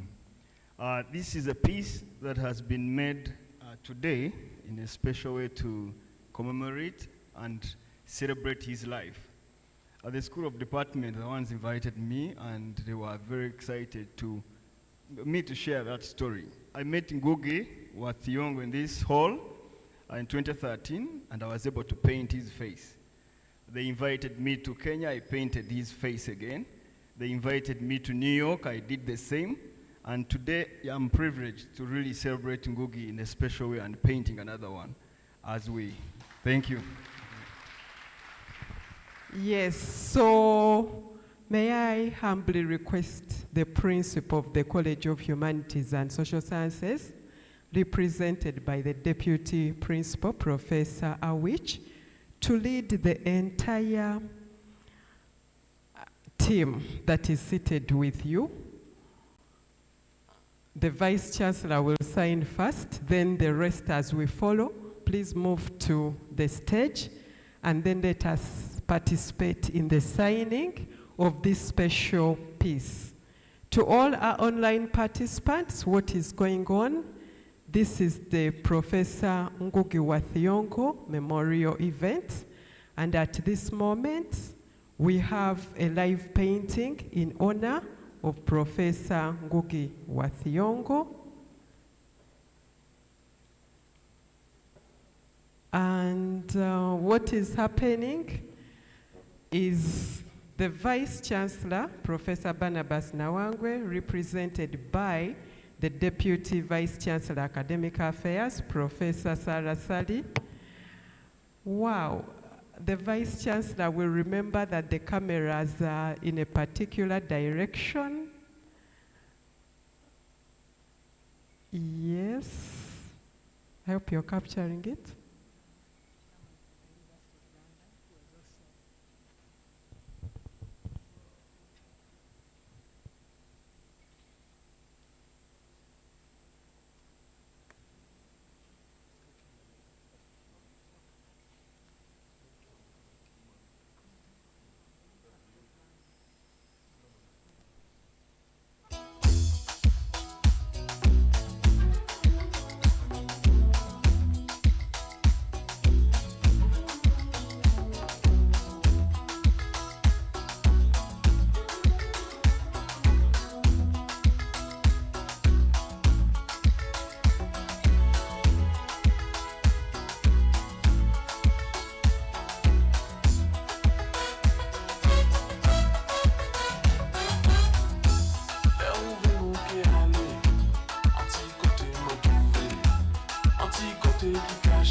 That is Dr. Eve Navulia, the head department of literature.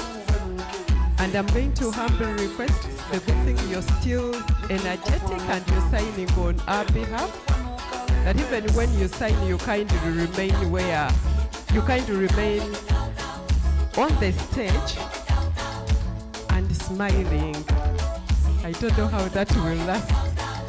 That was Professor Sister Dipio from the Department of Literature. We have Professor Abbas Chiimba.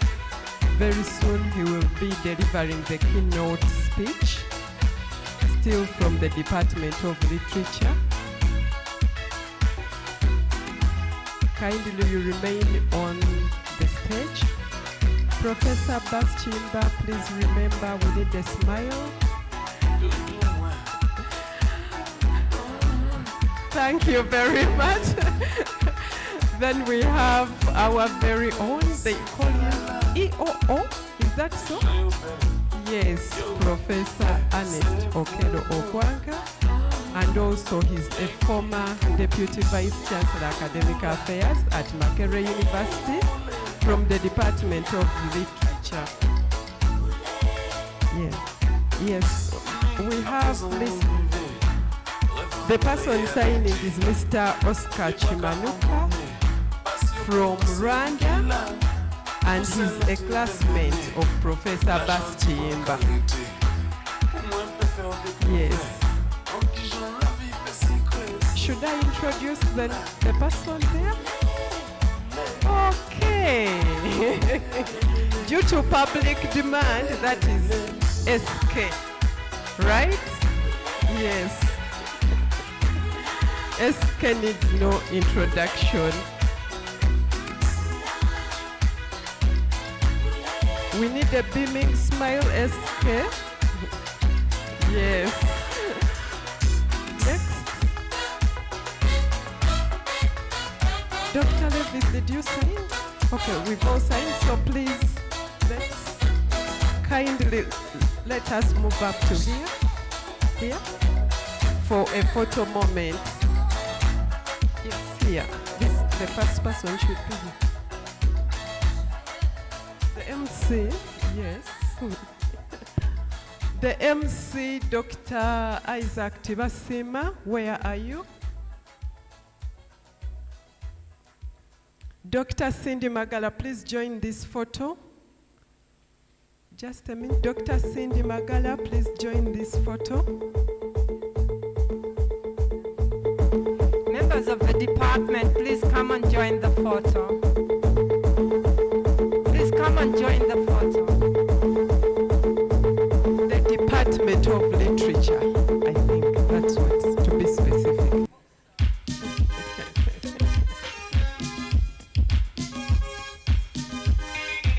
Wow. Could we clap for them?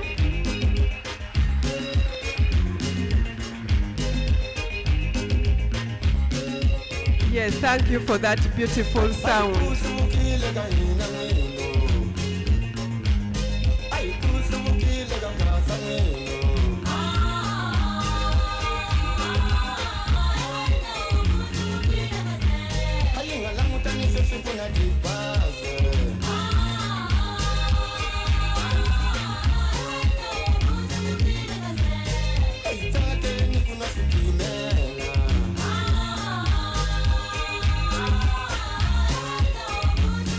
This is a photo moment.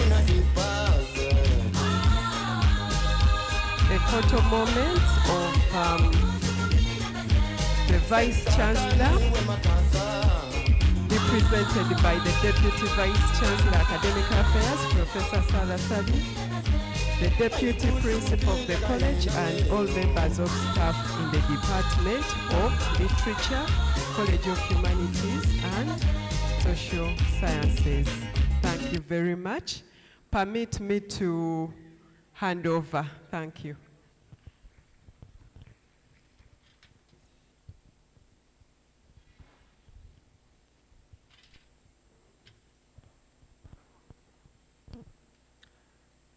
Thank you so much, Rita, for doing what you do best in the best way. We are going to have a keynote address next,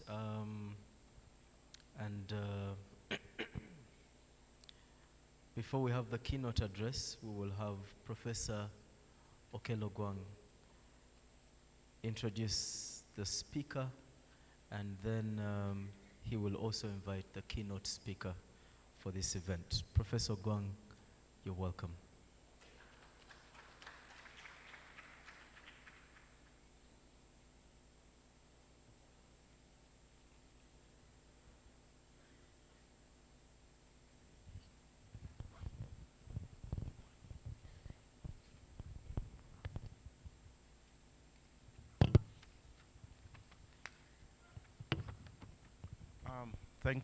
Thank you all very much for coming here for this most important occasion.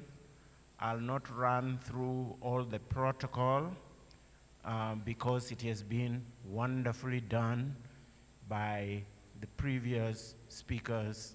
I like to say the acting Vice Chancellor did it very well, so I'll not dare repeat it. Mine is a very simple task, or so I assume. My name is Okelo Gwang, Department of Literature, formerly Deputy Vice Chancellor, Academic Affairs of this very university. I'm here to introduce Professor Abbas Chimba. who is Abbas Chiemba, who is going to give us the keynote address? It may seem very simple, but let me go by a slightly different route. There is a book written by a former Deputy Vice Chancellor of this university, now deceased, Professor Ginyera Pinchwa. The title of the book is Apollo Milton Obote and His Times. This book was published in the 1970s. And the beginning of the book somewhere is, he says, who is Apollo Milton Obote? And he says, this question would have sounded quite silly to ask at the time. This is the 1970s. Obote is in exile. Idi Amin is our president. Today, I would like to ask the same question in a different way. Who is Abbas Chiemba? I'll go about by saying, among other things, Abbas Chiemba was my teacher at Makerere University and my colleague. In many ways, we have shared many things, and today I am honored to introduce him to you, but I like to think there is a little more to it.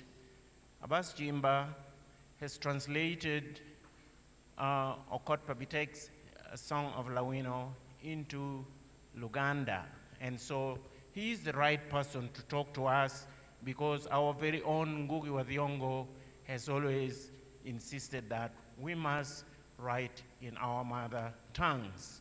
Yours truly, standing in front of you, has also followed his teacher, Abbas Chiemba, and made a small documentary film out of that translation of Abbas Chiemba.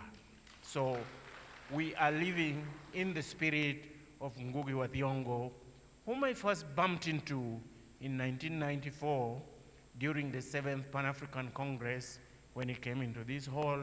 I was in the Department of Literature. He walked through there. I didn't know Ngũgĩ. I'd already seen him in photographs. We bypassed each other, looking at each other, saying, should we know each other? We went our ways. And then later, I met him, followed him up at New York University in 1997, where I had a long conversation with him. And small boy like I was, I'm still a small boy,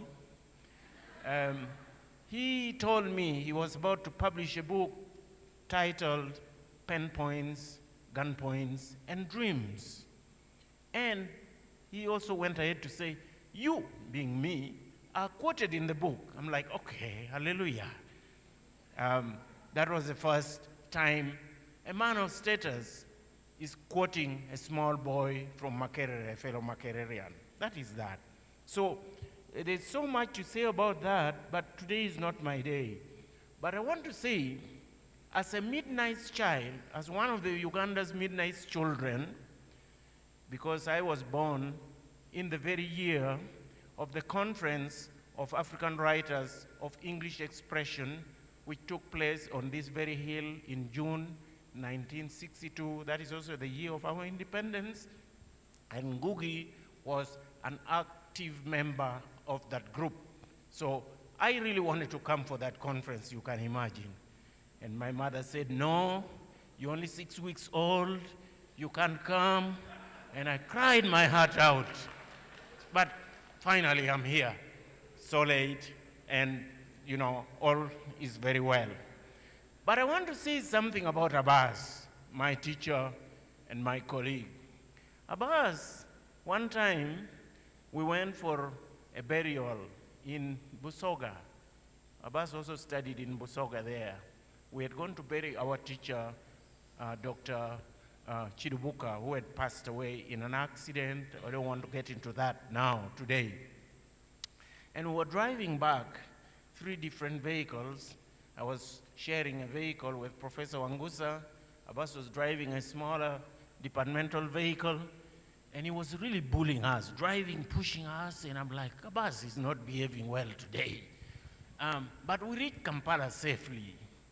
And Abbas has ever taken me to Entebbe Airport 3 times of his own volition, out of his own kindness. I want to thank him for that. He took me when I was going to India for some occasion. He took me When I was going to the US to go and study, he took me to the airport. One time when I was coming back from the US, he brought me from the airport back to Makerere. I don't take that lightly. Thank you very much for that. But there's something puzzling about Abbas in that regard. One time, Abbas, I didn't know that Abbas loved fish very much. He was driving to his home village, and I did not know that he's also aspiring to be a fisherman. He drove into the lake in a vehicle. What kind of fisherman is this? So, fortunately, the fisherman is here. He did not drown in the lake. He came out alive. Don't do fishing like that, Abbas, in future. The real fishing I want you to do today, let me now refer to the Christian Bible, since we are all children of the Abrahamic faith. Peter was also fishing. And our Lord Jesus Christ said, no, drop your fishing gears and fish for these people. So Abbas, as you address these people, this is your fish. There are many non-believers in literature here. Please catch the fish. But the last thing I want to say, Abbas is not just Abbas. I've not introduced Abbas properly as I ask him to come. Abbas Chimba is Professor Dr. Alhaji Salongo Abbas Chimba. Abbas, you're welcome.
Wow, I'm overwhelmed by the introduction given to me by Professor Okelo Gwang.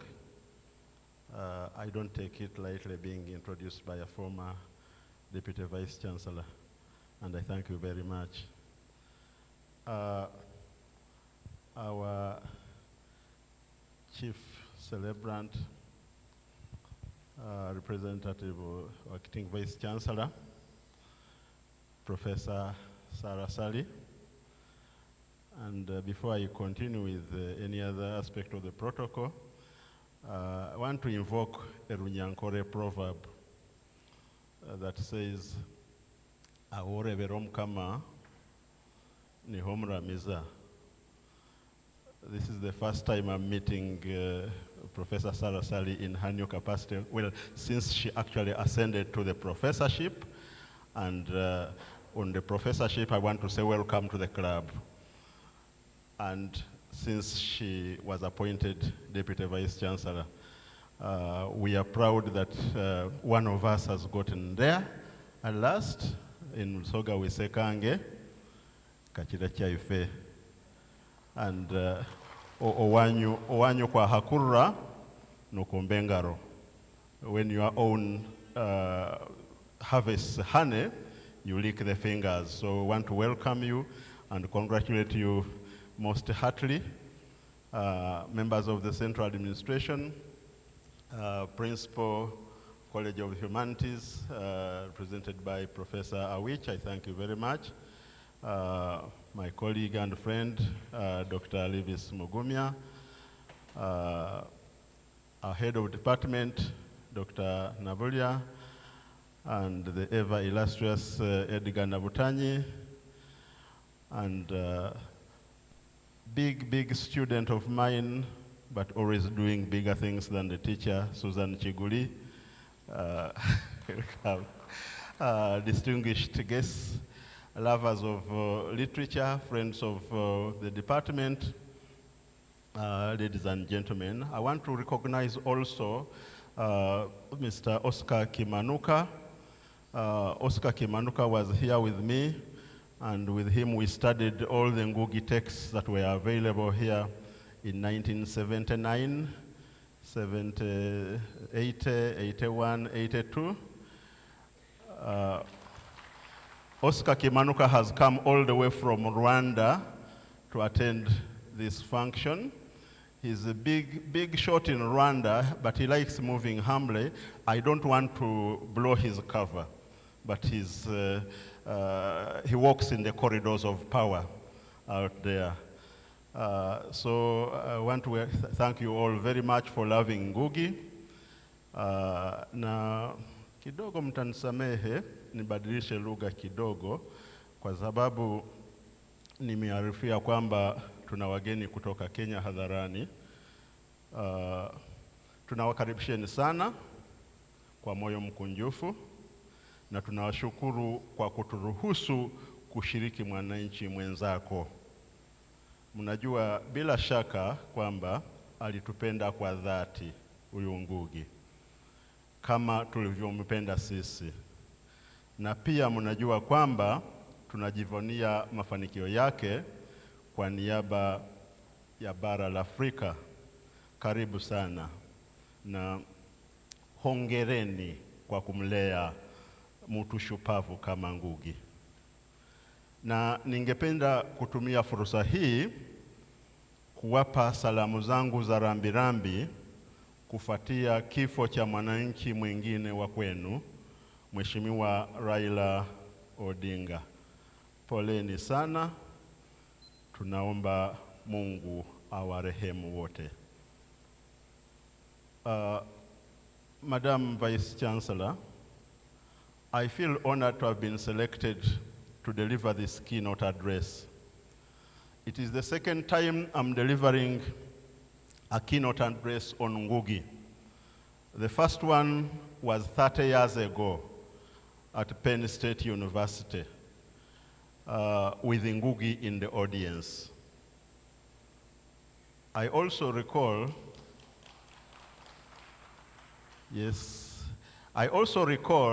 that 10 years ago, I was honored with the task of delivering Makerere's eulogy to another Makerere-born Kenyan professor, Ali Mazrui, in Mombasa. I do not take these opportunities for granted. I know how good, how kind Makerere has been to me, and I thank you very, very much. Ngũgĩ Thiong'o remains one of our most formidable literary figures, and his life spans over 6 decades, his work.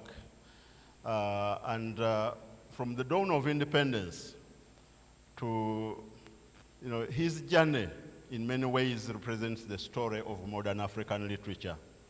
A story of resistance, creativity, enduring struggle for liberation, and etc.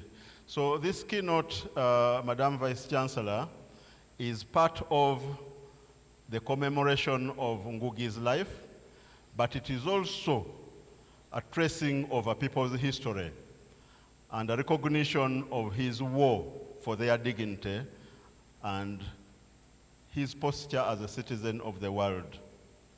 Now for us at Makerere, this remembrance carries a deep and almost familiar resonance.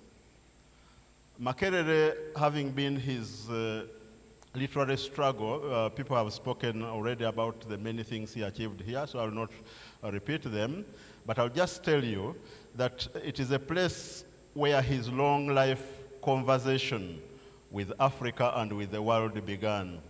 So for us, this is not just an academic remembrance, it is a homecoming of the spirit. So since he joined Makerere in July 1959, Makerere has been with him wherever he went. He joined Makerere when I was 1 year old as a student. And I know that as I was growing up biologically, he was growing intellectually. And we lived, people of my generation lived under his shadow. In many ways, we lived under the shadow of his name. He was the alumnus who made us proud, the rebel who challenged us, the visionary who redefined what it meant to be African. And more specifically, he was the African writer and the African student of literature that we wanted to emulate. He represented everything that we admired. Even before he embarked on the language war, the war against, the colonizing of our mind. He was already a point of admiration, because who wouldn't like a student who has published, who publishes when they are still studying? That's a point of admiration. So Makerere has always been dear to him. In the work that has already been referred to, Birth of a Dream Weaver, he details very, he goes into very minute details of his life at Makerere and the pains he had to endure. One of them, actually, I was reading this work, I was rereading it for purposes of this preparation, and one of the pains that he had to endure when he was here stood out very clearly. He wrote a play entitled A Wound in the Heart, and it was the winning play in the inter-hall drama competitions, and it was supposed to be staged for National Theatre. But he was denied the opportunity to have the play staged there because it included a reference to a British officer raping an African woman. And the denial, the excuse that was given for the denial was that a British officer cannot do such a thing. And Ngũgĩ was bitter. He said he would, in that very book, Dream of The Birth of a Dream Weaver, he said he would expose them. Okay? They were just ordinary people like the rest of us. How could they deny him that because a British officer cannot do such a thing? Now, in spite of some of the pains that he experienced here, his memories of Makerere were very pleasant. He had relative peace here compared to Alliance High School, where he had come from to join Makerere. He wrote plays, he wrote short stories, he wrote articles for newspapers. Actually, he made additional income by writing for newspapers, both here in Uganda and in Kenya. And he had promised his mother that he would do his best, and he did. And at the end of his period here, he emerged with an upper second degree, which was no small feat at that time, and also vast talents and international friends. So this is the person that we are here to remember, and it is fitting that we do this recollection here in this main hall, because he talked about two places always that made his memory of Makerere. Lecture Room 4, which is still the arena for literature. I was trying to produce a photograph of him meeting staff in Lecture Room 4, but it is it's become part of the language of the people who have done literature at Makerere. When you talk about Lecture Room 4, you mean you've studied literature at Makerere. Okay, and Lecture Room 4 he was very proud of, and the other one was the main hall, because this is where they staged the plays, this is where they acted, this is where he accepted awards, this is where he did all those other things. So it is quite proper and fitting that we should remember him in this very main hall, which he associated with many present memories. So I want to thank the organizers, not just for organizing this occasion, but also for arranging for it to be done right here, where Ngũgĩ would have liked to be. Madam Vice Chancellor, let me invoke a personal note to Ngũgĩ, in the hope that my recollections will help in illuminating some of the points that I've either made or that I'm going to make, have been made by other speakers before, or those that I'm going to make. Apart from studying Ngũgĩ's work closely, I was also honored to have interacted with him personally. And some of my personal recollections, I'll just speak out two, just to show you what kind of, what it means, what kind of man he was. One, I met Ngũgĩ for the first time. I met his work, not the person himself, but I met the work of the man Ngũgĩ in the year 1973, when I joined Busoga College Mwiri.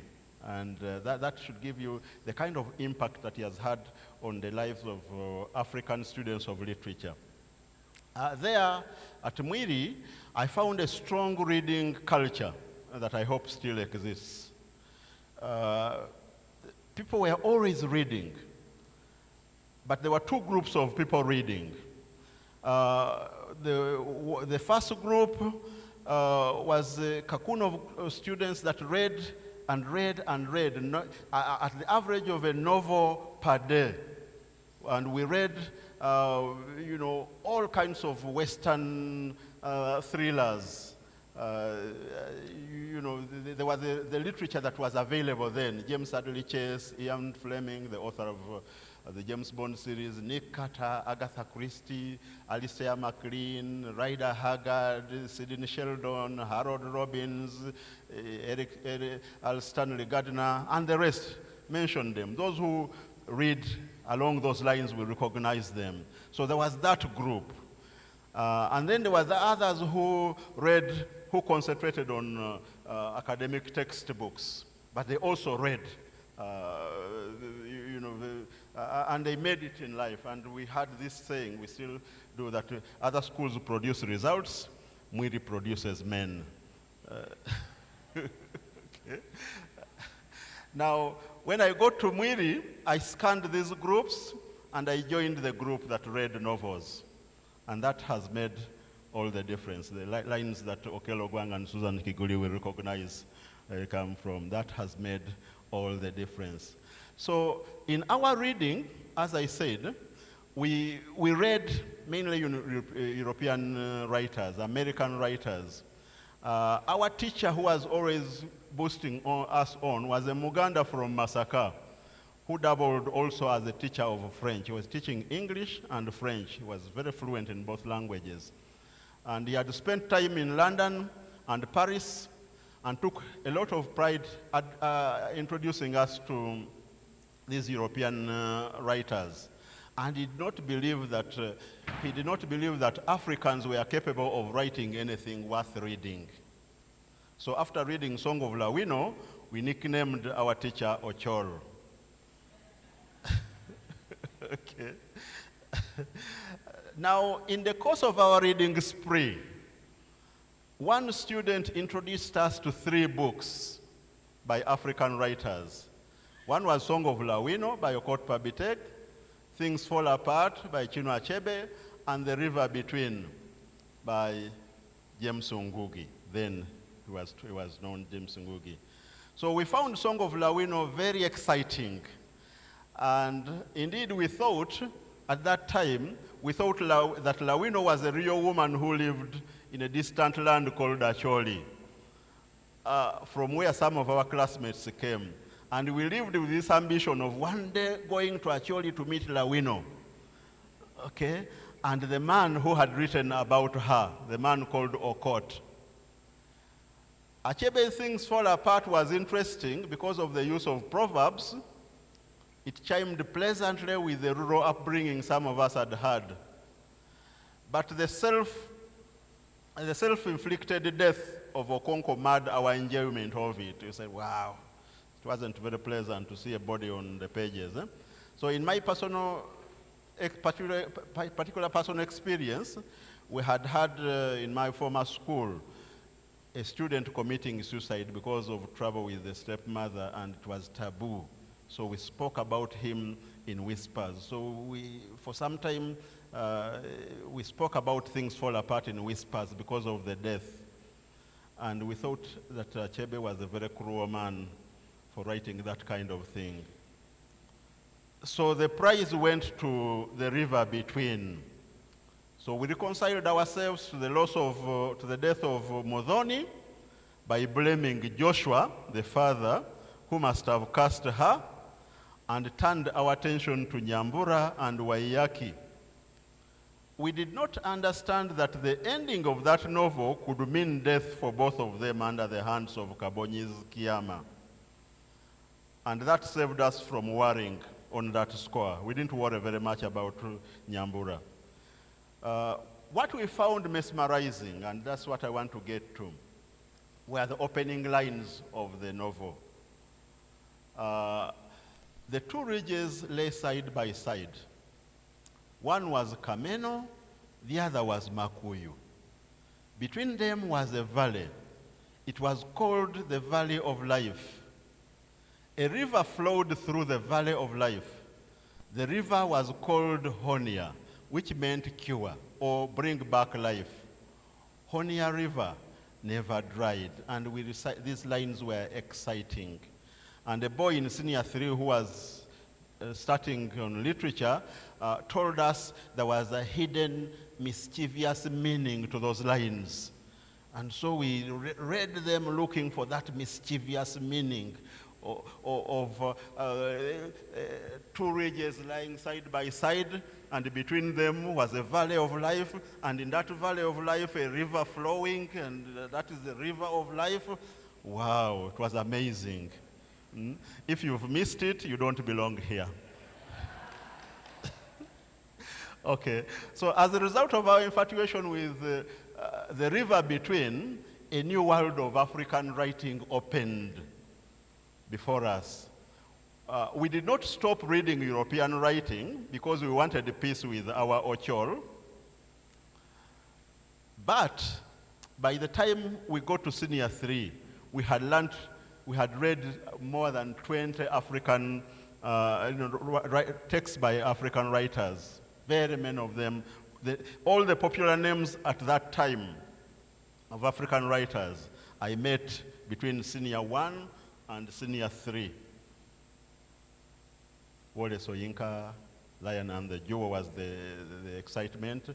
Peter Abraham's Mine Boy, Aikwei Ama, Beautiful Ones, T.M. Aluko, One Man, One Machete, Ferdinand Ayono, Mongo Betty, and all the others. So many of them we met at that time. Alex Laguma, Grace Ogot, The Promised Land was our handbook there. David Rubadi's No Bride Price, Elecha Amadi's The Concubine, Robert Serumaga's Return to the Shadows, etc., etc. We read all of them. So it was empowering to know that all these African writers existed, and we read one after the other. Okay? And we were excited that among them were East African, and those were the times of these days we no longer hear boast of the East African communities in schools. But that time, we grew up at a time when we were even taught to sing East African unity. Kenya, Uganda, Tanzania, sisi tunakwenda muchagunda, muchegunda, muchegunda. And we do Kenya, Uganda, Tanzania. So we're proud that these writers included Okot Pabiteke, a Ugandan, and Ngũgĩ Thiong'o, a Kenyan. So I was still in this frame of mind when I met Ngũgĩ Thiong'o in person 20 years later at a conference in Penn State University. And that is the second incident I want to relate about Ngũgĩ. By the time I met him physically, I had read all the works that were available at that time, written by himself. He had written, of course, we had advanced beyond the river between, Weep Not Child, A Grain of Wheat, Petals of Blood, I'll Marry When I Want, Njamba Nene, and the series, The Try of Dead and Kimathi, Devil on the Cross, Matigari, Detained, Decolonizing the Mind, who had just come out.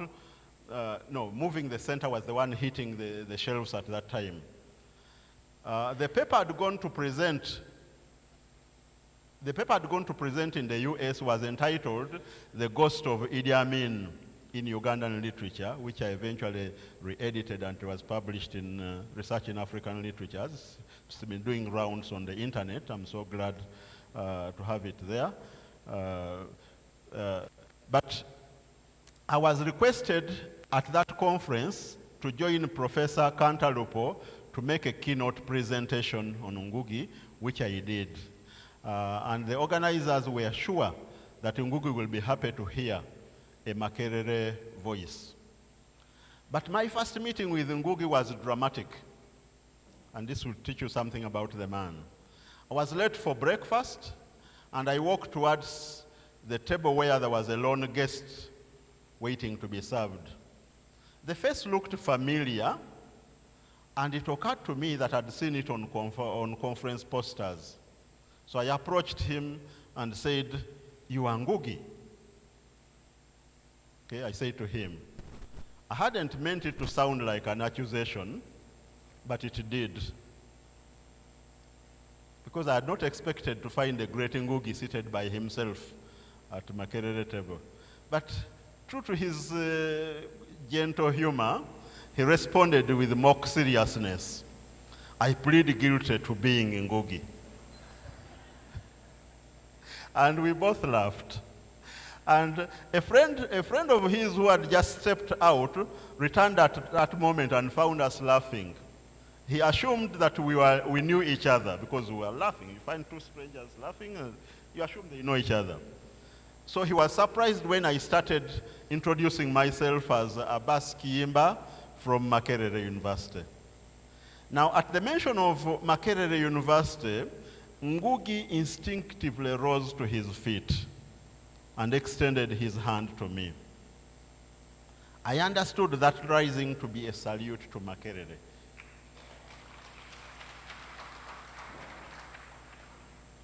And within minutes, we were talking like old friends. He wanted to know everything about Makerere at that time, especially about the Department of Literature. Who was teaching there now? What did the curriculum look like? How many PhDs do we have on staff? etc. And in the course of our conversation, I told him about our secondary school reading of The River Between and the valley of life and the river that flowed in between, and he was excited. He laughed, okay? And on the last day of the conference, he told me, "You have given me reason to reread The River Between." So I was excited that something I had said would prompt him to reread his own work. I asked him, I also had a question to ask him. I knew that The River Between had been completed under two earlier titles. The first title was Wrestling with God. That was the first title. And the second title was The Black Messiah. So I asked him, did anything change in the content when the novel finally became The River Between? And he promised that the next time we meet, he will have an answer to that question. Now, we did not meet again until 20 years later, when he came to Makerere in June 2013. But I did not bring up the question of the titles of the river between, because the last time I asked it, it seemed to have made him uncomfortable. I'm not sure, but it seemed to have made him uncomfortable. But at least he remembered that I had told him I was planning to translate Song of Lawino into Luganda. So he asked the question first. I was amazed. He asked me, how far have you gone with the translation of Song of Lawino into Luganda? Can you imagine 20 years later? I was really amazed by the man and the way he worked. But such was the extent of his commitment to African languages. You know, because when I told him I was planning to translate Song of Lawino into Luganda, he thanked me the way you would thank a person that has done you a personal favor. Okay?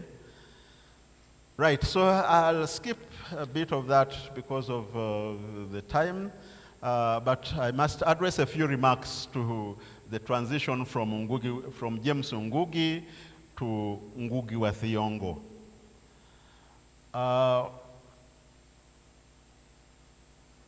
You know, it was not without opposition.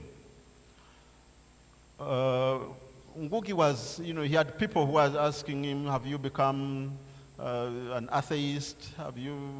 Why are you abandoning James? Don't you know that James was this? Don't you know that the King James Version is an honor to be associated with that name? And so he said, in response to that, he said, I did not participate in the events of my birth and naming, and will not attend my funeral.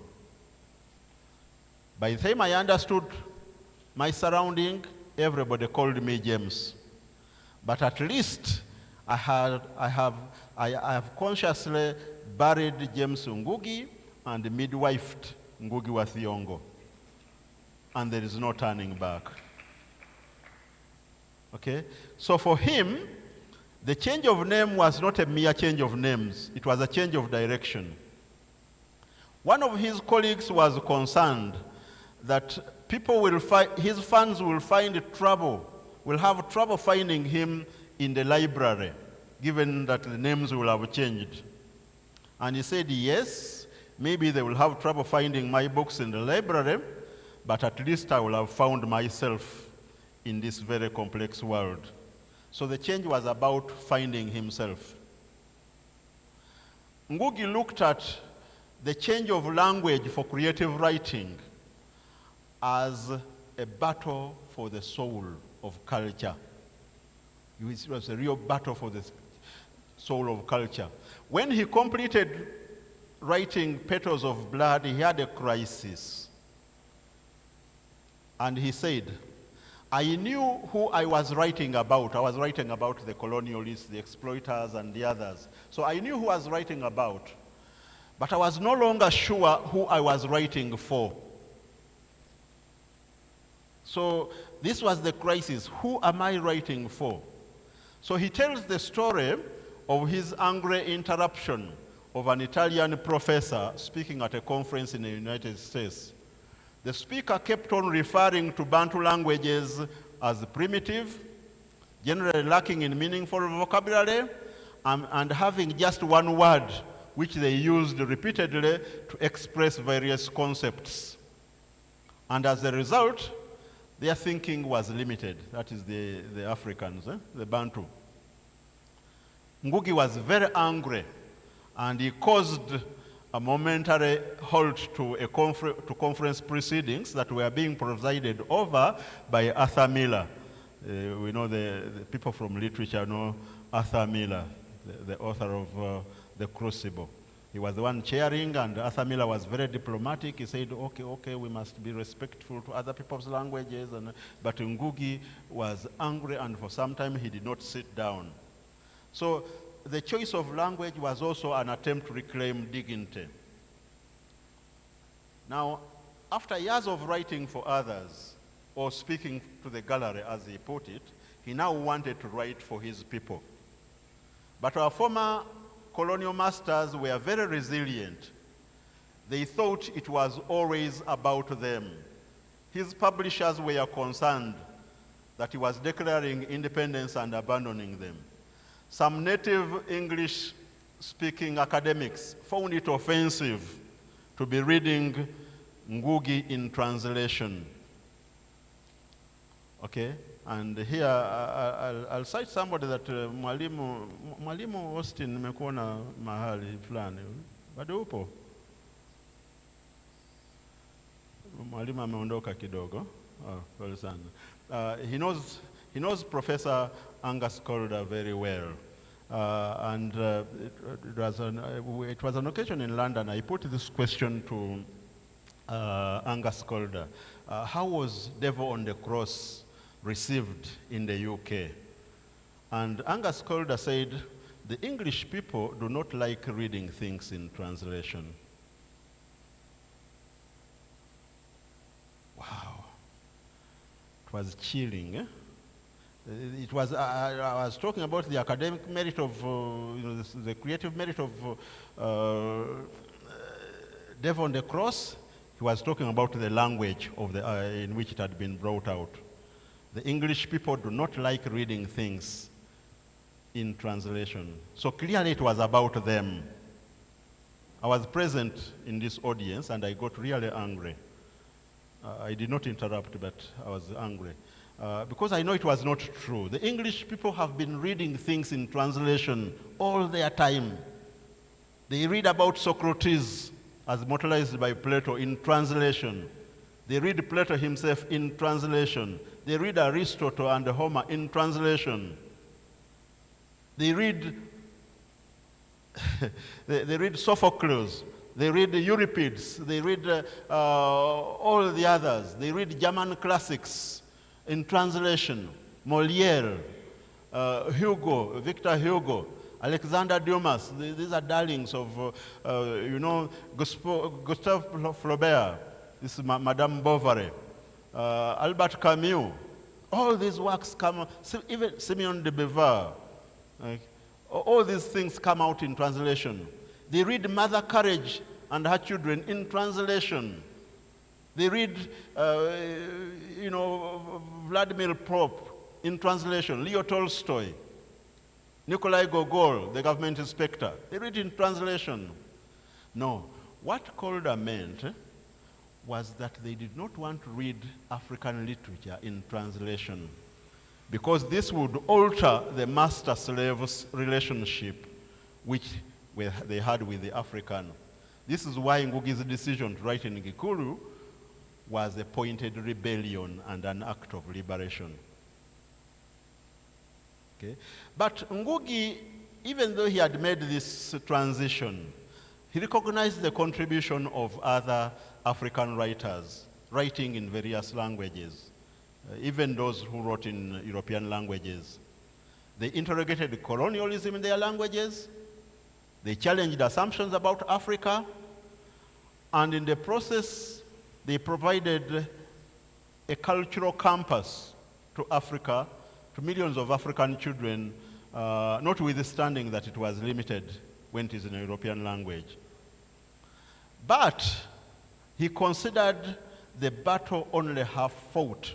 The battle was only half fought. All Africans who wrote in European languages but had African languages available to them still had a serious soul searching to do. The journey ahead was still enormous. Ngũgĩ had a lot of respect for Chinua Achebe for his contribution to the growth of African literature, and as the godfather who helped him to publish his first novel. But on the question of African language, the language of African literature, they did not agree. In Morning Yet on Creation Day, Achebe aggressively asserts, I have been given this language, that is English, and I intend to use it. Use it to carry the African burden. And he used it by extending the frontiers of the language to accommodate African thought patterns. He does this so well in Things Fall Apart, Hour of God. He does this so well. But Ngũgĩ felt that we had invested enough in other people's languages. and it was time to invest in our own. Africanization of English was okay when we were exiting colonialism, but unacceptable now that we're entering a new phase of the cultural war. We had no further need to Africanize other people's languages when our own were rotting. Ezekiel Mfale, I don't know whether I'm pronouncing this right. Susan, you have a better South African experience than I do. Ezekiel Mpalele, is it? Mpalele, later Eskia, he was a bit more somber about his approach to language. He had written down Second Avenue in English, and he said that, well, I've already done my time as a writer, but if I had a second chance, I would have wanted to write in my mother tongue.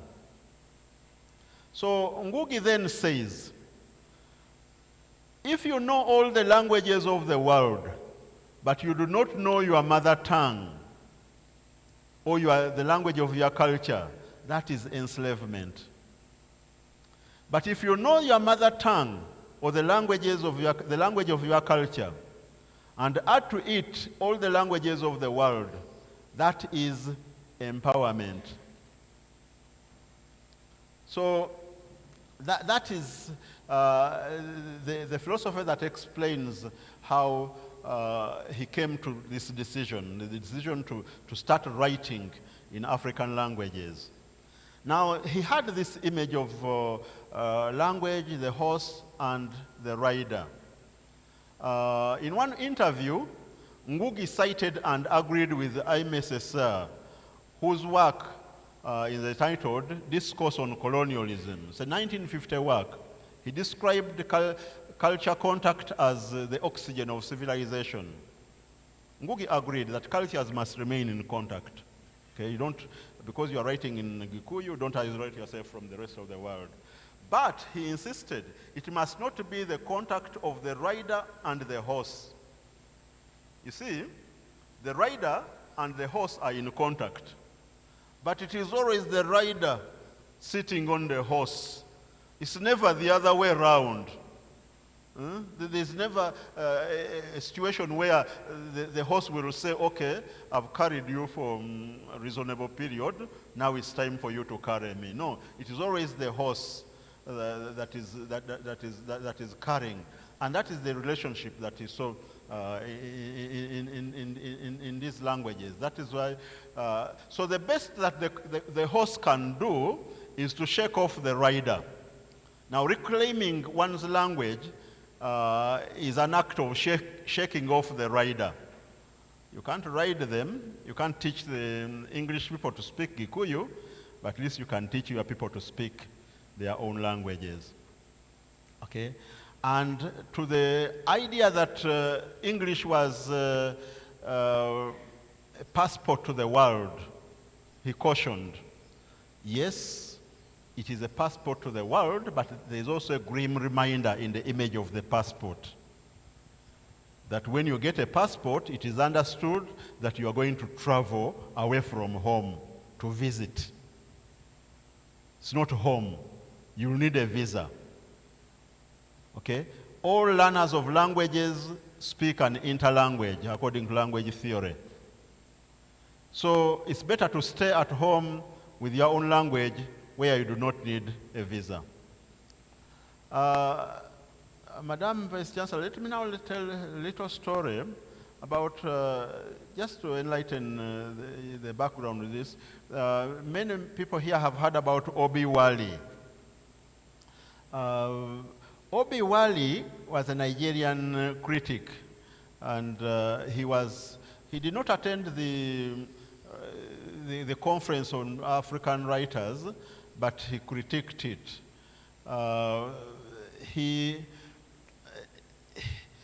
He wrote, when the conference of African writers of English expression ended, he wrote the following scathing critique. Until these African writers and their Western midwives accept the fact that true African literature must be written in African languages, they will only be pursuing a dead end. Now, Obi Wali did not make sense to Ngũgĩ at that stage. So for the next 15 years, he wrote in English and made his name in English. But he confesses in Decolonizing the Mind that the challenge of Obi Wali pursued him all this time.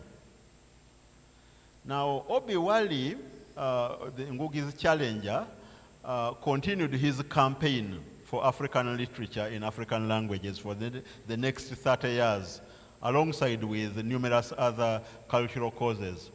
But maybe colleagues do not know that Obi Wali angered so many people in Nigeria who had invested in English as a language, that in April 1993 he was violently killed in his home. And his killers were not apprehended, but was strongly suspected that it had to do with his campaign against English as a language of cultural expression in Nigeria. Okay, and now let me turn very briefly to something called Mwakenya. Wananchi wa Kenya wanajua Mwakenya namaanisha nini? Mwakenya is muungano wa wazalendo wa Kenya, Union of Patriots of Kenya. It was a clandestine resistance movement that emerged in Kenya in the early 1980s. And it opposed repressive one-party rule of Daniel Arap Moi and called for democracy, social justice, and an end to corruption. And Ngũgĩ was central. Okay, it was declared a subversive terrorist organization. But Ngũgĩ was central in the overt protest activity that the government associated with the emergence of Mwakenya because of his play Ngahika Ndenda, which was performed in 1977, a political protest play, because it had drawn huge audiences that openly criticized injustice. Now, as a result, on December 31st, 1977, Ngũgĩ was arrested and detained without a trial. And in the years 1978 and 79, government, now led by Daniel Arap Moi, banned the play, Ngahika Ndenda, and prohibited the performance of it, as well as the teaching of all Ngũgĩ's works in schools in Kenya. And when Ngũgĩ was released from prison, due to external pressure, he was forced to go into exile. The ban on his books was extended to his other works, like Petals of Blood and Death on the Cross. All those stood banned in that period. Now, the ban had an unexpected result. Passages from Ngahika Ndenda and Petals of Blood began to appear secretly, to be sold secretly in Nairobi and other towns, passages. And earlier titles like A Grain of Wheat, The River Between, and Weep Not Child acquired black market prices. A Grain of Wheat was a set book. At that time, those who went to school at my time, the examining body was East African Examinations Council. And the two remaining partners in that council were Uganda and Kenya, because Tanzania had left earlier because it had introduced a curriculum that put Kiswahili at the center of its teaching. So the government in Kenya wanted Ngũgĩ's books banned altogether from the examination syllabus of the East African Examinations Council. But the government of Uganda did not agree. It was not forthcoming. And this is partly what accelerated the breakup of the East African Examination Council to give birth to UNEB and its Kenyan counterpart. Political tensions continued because Ngũgĩ's books were openly sold in Uganda and were secretly shipped back into Kenya. Actually, I can tell you that when I was in senior 6, there was a student from Kenya called Shalo who would collect as many books as he could by Ngũgĩ, and he would take them, hide them, and ship them across the border. In exile, you know, the term, when the term Kenya was used at that time, it was synonymous with the enemy of the state. And in exile, Ngũgĩ continued to echo Kenya's ideals, criticizing Moi's regime through essays, novels, speeches, etc. And this is the important point now here.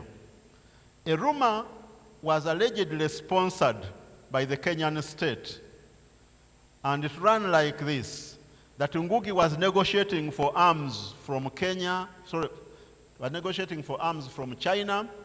Cuba, and the Soviet Union to violently overthrow the government in Nairobi. When this was put to Ngũgĩ in one interview, he was quite indignant, and he responded thus, and I would like you to take note of this response. I wrote a play, this is what he said, I wrote a play in my mother tongue, and they responded in their mother tongue, which is violence. Okay. Negotiating for arms are words in their mother tongue, not mine. Okay, which means that for him, the mother tongue, his mother tongue was language of culture and etc. But their mother tongue, the mother tongue of the state was violence. Okay, so in the course of his literary sojourn, Ngũgĩ has given us, you know, a wide array of titles. But he loved to identify himself as a novelist. So one time, and he loved this story very much. He told it several times at lectures and at interviews and press conferences. He was traveling on a plane, and his neighbor, a passenger in his neighborhood, got conversational and asked him, what do you do for a living? What do you do? And then Ngũgĩ answered very simply that I write novels. And his neighbor looked at him very sympathetically, and he said, don't worry, you'll get a proper job one day.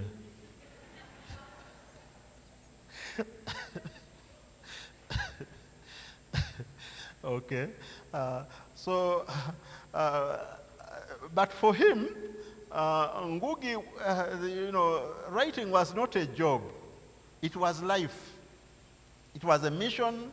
It was a struggle, and it traversed genres. I'd wanted to project the whole art of Ngũgĩ's works on screen, but I'm told this was not possible, or time will not allow it.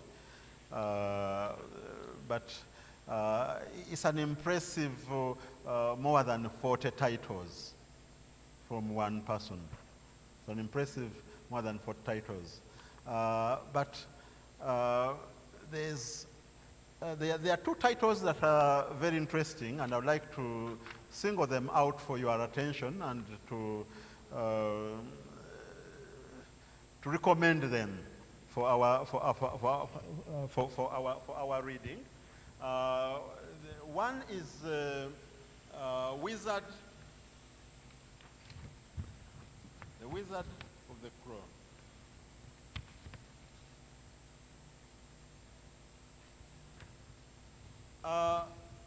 When Ngũgĩ,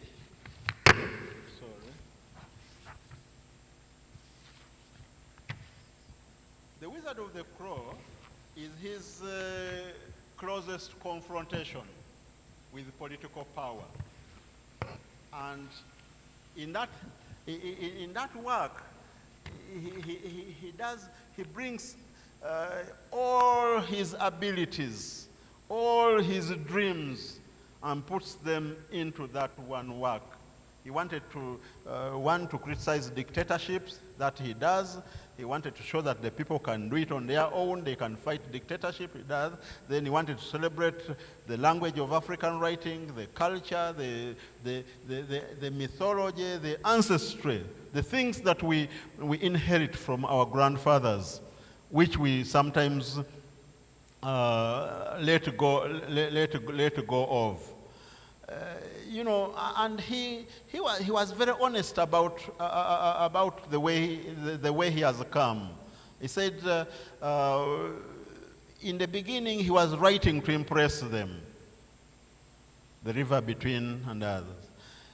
In Weep Not Child he was writing to complain. In The Grain of Wheat, which is arguably one of East Africa's most distinguished novels, he was writing to, to challenge them. In Devil on the Cross, Mategari and Wizard of the Crow, which were originally composed in Gikuyu, he was writing for his people.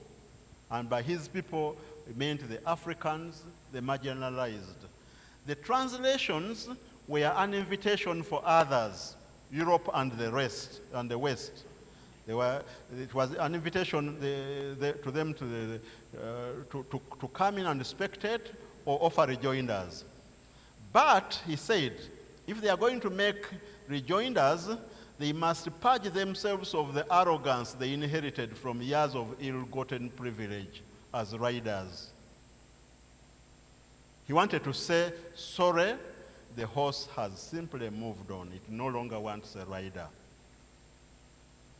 Okay? And that is the significance of the Wizard of the Crow. The other work that I would like to recommend to you is the work that did not get a lot of popular review. It's a long work of mythology, The Perfect Nine, the epic of Gikuyu and Mombi. Actually, Ngũgĩ thought that everybody should write out their mythology, the mythology of their people, expand it, make it known to everybody. Okay. Okay. Okay. Now, what he does in the story goes like this. According to the myth, the founding myth of the Gikuyu, the founding mother and father of the tribe are Gikuyu and Mombi. And the land on which they live was given to them by God Murungu. And they had 9 daughters. Actually, we were taught to recite in the river between. It was before Agu and Agu, in the beginning of things, that God Murungu took the man by the hand and said to him, O man and woman, this land I give to you is for you to rule until you and your posterity. So God was saying that to Murungu, to Mombi and Gikuyu. And this was their right to the land. What happened when the Europeans took it over, they questioned these myths. They denigrated them. They wanted to make them sound childish. So Ngũgĩ said we should bring them back. And in his last few days, he challenged us all. And has got me working. I'm in the final stages of the myth of mythology of Kintu and Nambi. Okay, writing it out because they wanted everybody to write out their myth. They are part of the foundations of our being. So he provided creative cloth to the myth, and this myth gives philosophy to his writing. It gives philosophy to his writing. Because in Africa, writing has always been part of the cause.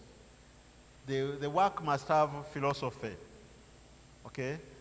And he responded, he did this to respond to the many people who have criticized him. You know, Ngũgĩ was aware of criticism of him by even reading African academics. And this is what they said. They said Ngũgĩ had repeatedly overdrummed up the themes of colonialism, post-colonial injustice, cultural identity, political resistance, and language politics. Said he had overdone this. And indeed, in response, he said, I only scrub where the dirt is. Okay? I only scrub where the dirt is. Okay? And he also countered, especially responding to Hilary Ngweno, who thought he was not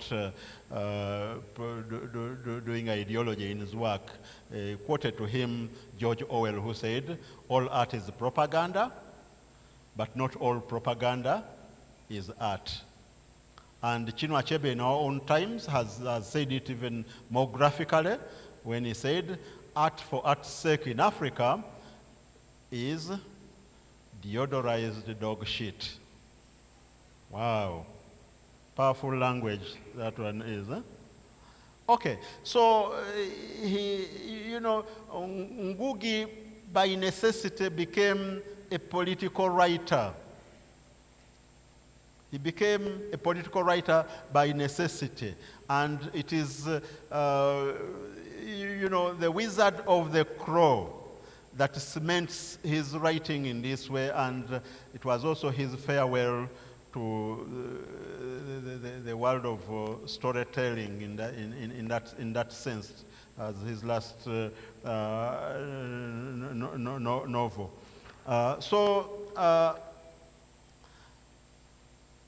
This is what he said. He wrote in Gikuyu, but was symbolic. Every African, instead of he was surprised. Thiong'o was surprised. When he wrote in Gikuyu, people thought he was retribalizing the political arena. And he reported that instead he was receiving messages of congratulations from people from all over Kenya, inspiring people to write in their mother tongues, people from Nigeria, people from Uganda.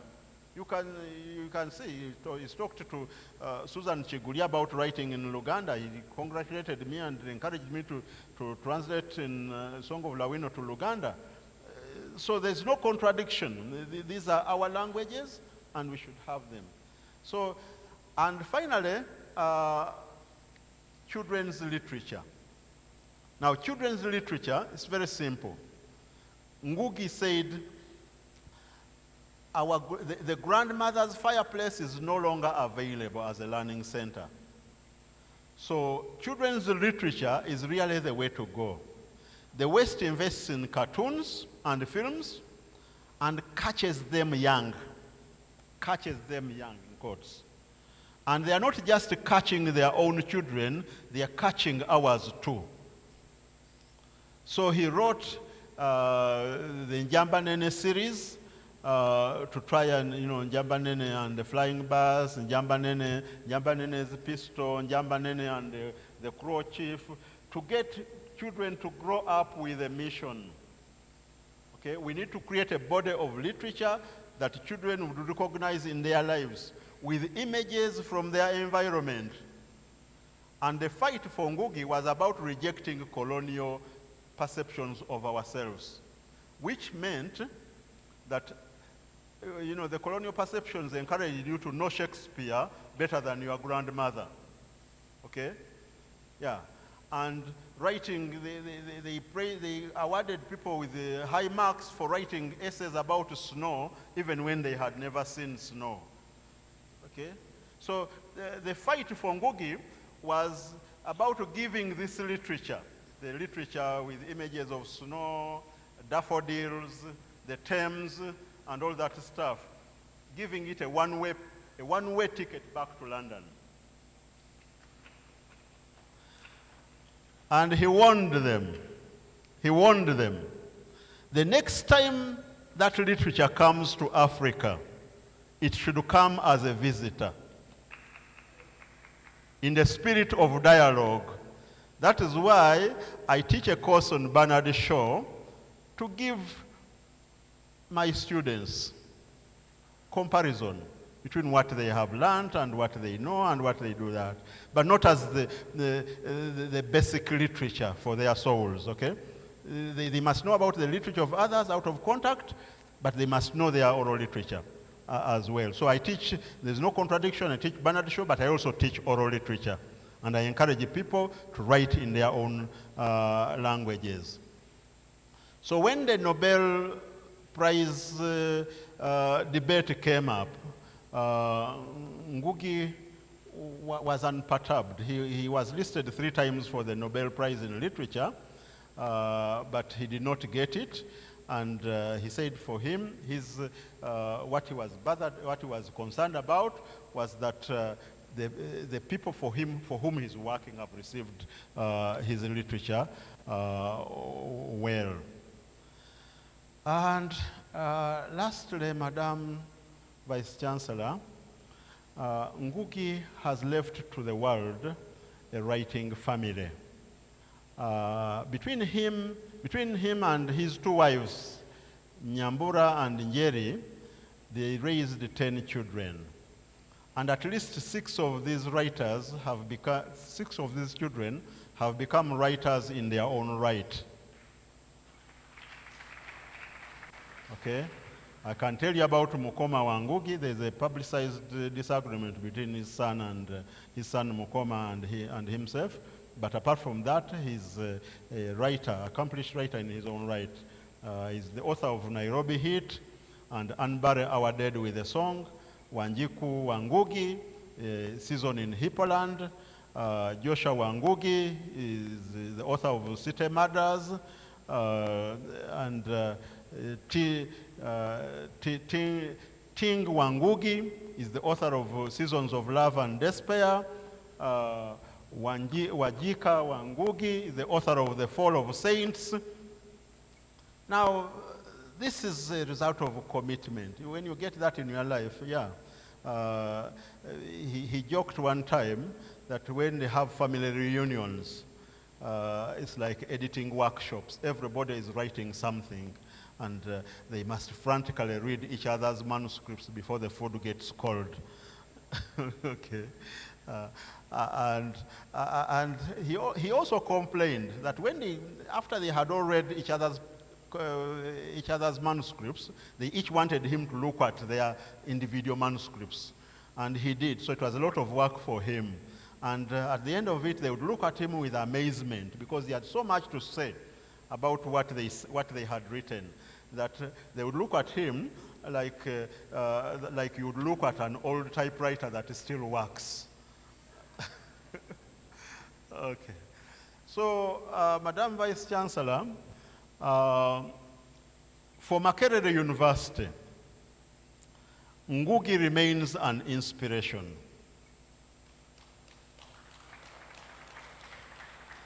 His journey from Makerere, the Makerere of 1959 to the global stages of literature is a reminder that great ideas often begin in humble lecture rooms like Lecture Room 4. Actually, those of you who don't know where Lecture Room 4, take a walk after this lecture and look at it. It's simple. There's nothing there. It's just that it has been the witness to the brain work of many people there. So simple, great ideas begin in humble lecture rooms like Lecture Room 4. And to our young scholars, I want to especially welcome the young people who are here, the secondary school students, and to encourage you that we are talking about your future. I hope you all speak an African language somewhere, and that you prioritize this to English, even though I want you to learn English well so that you can pass your exams. Okay, but just remember that your mother tongue is a treasure. Okay. As we celebrate Ngũgĩ, therefore, let us not merely repeat his words, but continue his work by writing, teaching, and thinking in ways that affirm commitment to the cause of languages, to our communities, to our continent. Ngũgĩ wa Thiong'o's life was a long poem, one written in courage, faith, and imagination. He gave us stories that continue to speak to our times. He reminded us that a writer's duty is to remember, to resist, and to renew. Ngũgĩ was the kind of man who would tell truth to power. And if power refused to listen, he would write it down, publish it, and make sure the whole world listened instead. Even those who did not read his work, those who have not read his work, have something to remember him for. And in doing so, he joins the small group of artists whose names do not fade with the century. Let us therefore celebrate Ngũgĩ not as a departed hero, but as a living ancestor, the griotte of the modern world, the keeper of the African word, the eternal Makererian. May the work you did thrive, and the languages you fought for continue to flourish. Rest well, Ngũgĩ wa Thiong'o.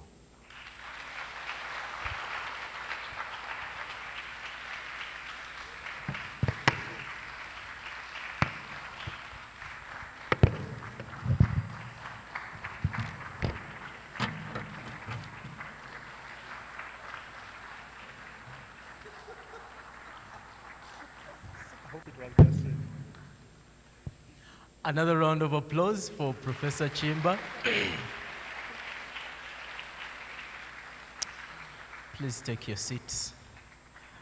When I was a first-year student, Professor Chimba did something his students recently told me he still does. He comes to class, first time, and then he says one of the reasons he's standing in front of them is not because he's more brilliant. Unfortunately, I don't know if that is true, if he's not more brilliant, but he says he stands in front of us because he was born before all of us. And, and I am proud to have been taught by you, Professor Chimba, many years ago. I don't want my students to worry about me now. I would like to welcome the principal of the college to say something, and I'm going to, yes, Professor Nkabala, please, I'm going to request you to please come up. And if I told you where she came from, you'll be shocked, but she's here. And after she's done saying a little hello to us, I'm going to request her to put her signature on that picture.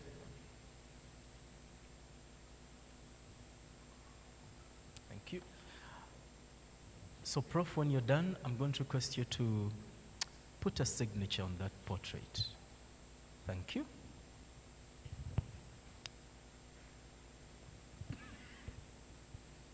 A very good evening, friends. Good evening. After such an inspiring talk, I would rather think that we are inspired to celebrate a life well lived and a life that we have agreed to continue celebrating, not as past, but as a living person. Thank you very much, Department of Literature, for giving us such a meal. It has been an inspiring talk. It was interesting getting to know a great man even better. When he rested, I remember asking the head, what are we going to do? And she said, we are going to write a letter. And I said, is that all? And she said, we shall see. And somehow I crept and went into the seniors in the department, and I was like, are we only writing a letter? They told me, don't worry, something will happen. I want to really thank you very much for this occasion. And I want to use this opportunity to really thank our students for turning up for this great event, and I hope we have learned something. But more so, since the college has already talked, one thing that the DP did not do that we agreed I should do is to give a pledge to the audience. I know that this year we have been talking about memorial lectures. We had a great son, Ogot, now another great son. But just know that as a college we are pledging that we are reviving our talks in this hall so that we can speak to the community on matters that are of great importance to this nation. And I was assured by the Vice Chancellor, acting, that they will give us all the support that we need as a college to revive this. I want to thank you and wish you a very good evening. Thank you very much. So I request my boss to please sign on that portrait and frame.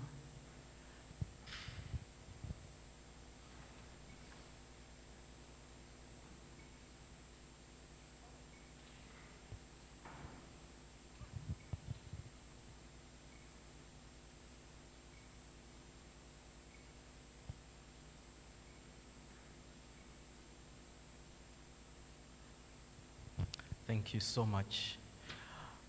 We are coming to the close of this in a few, so worry ye not. Professor DiPio is going to give a vote of thanks, and then we shall be able to conclude this event. Professor DiPio, you're welcome.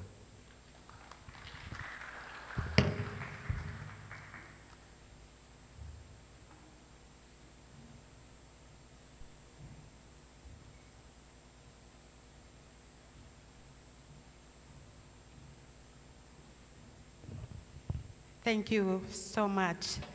I'm very happy to see the room is still full. And like others have done, I will stand on the protocol established as I give my acknowledgement and appreciation. In my regard, there is no better way of starting this appreciation and acknowledgement than with expressing our gratitude to the name that has echoed throughout this afternoon in this hall. Why should we start with thanking the name of Ngũgĩ? And I'm speaking thus because I know his family members are also listening. We are so proud to associate ourselves with this name. I want to evoke what those who were my students in the first generation when I started teaching cinema in Makerere know about this famous film, Saraonia, by Med Hondo, where the storyteller in that film spoke of what storytellers are about. They're about keeping memories alive and even memories of people who have told stories that carry us to the next generation. And he said something to the effect that there is nothing more powerful than a name.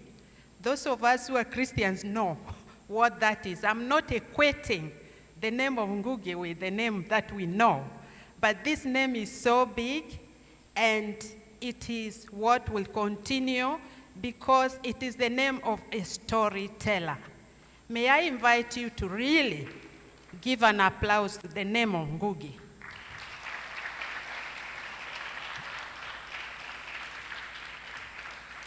And with that, I want to come home and say, may we all care then about the names we leave behind when we leave this place, because it is all that matters. I will not go backwards to say the things that have been said about Ngũgĩ that make us proud.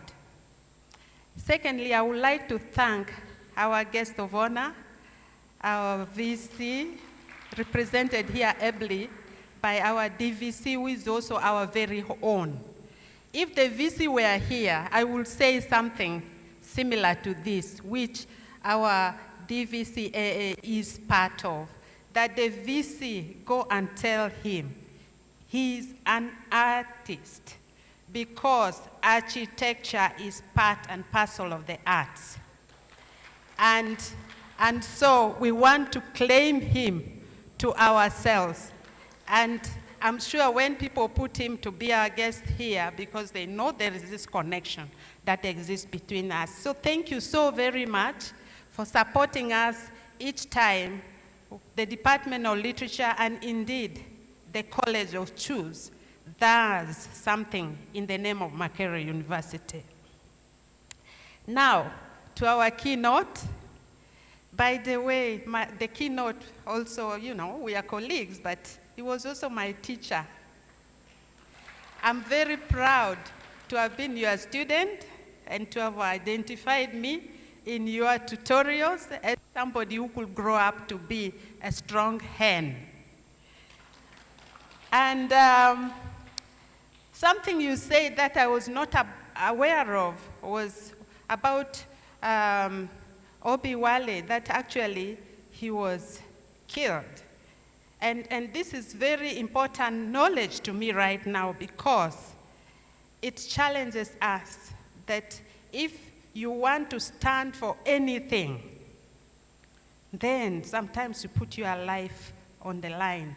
And Ngũgĩ is one of those who has put his life on the line for issues of justice. And there are people among us here who do the same. And with the artists, especially those in literature, I was so delighted to hear our artists, poets, perform today. There is that, you know, putting your life on the line for what you believe in.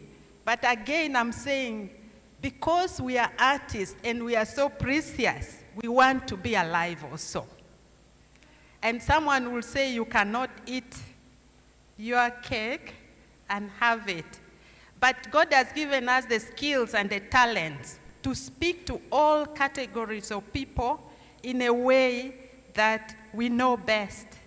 We can speak even to those who disbelieve in us in a way to convert them to our views. So my prayer is that all of you artists, all of you that our keynote has talked about in the line of Ngũgĩ and what it means to follow this path, is that may we be wise, may we be gifted to tap in that special gift God has given us to be storytellers.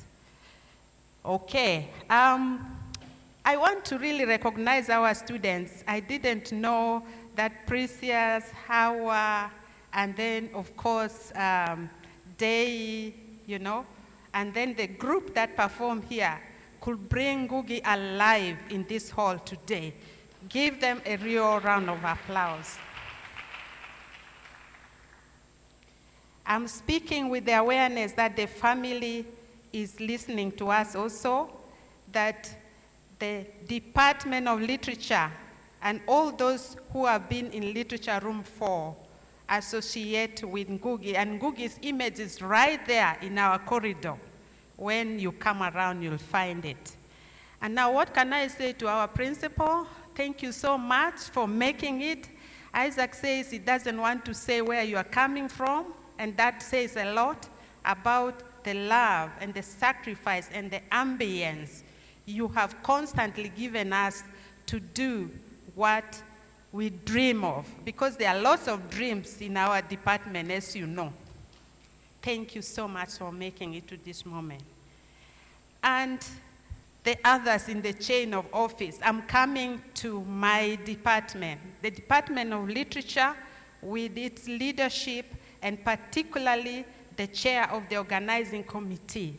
Thank you so much.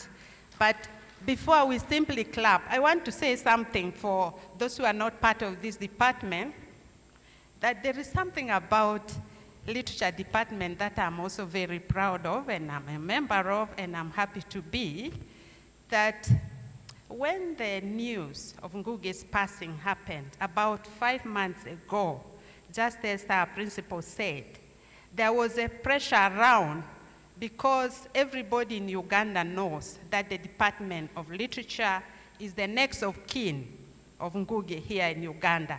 So people came for comments and news, and I think we did the little we could, but we knew that was not the right time for us to make big anything.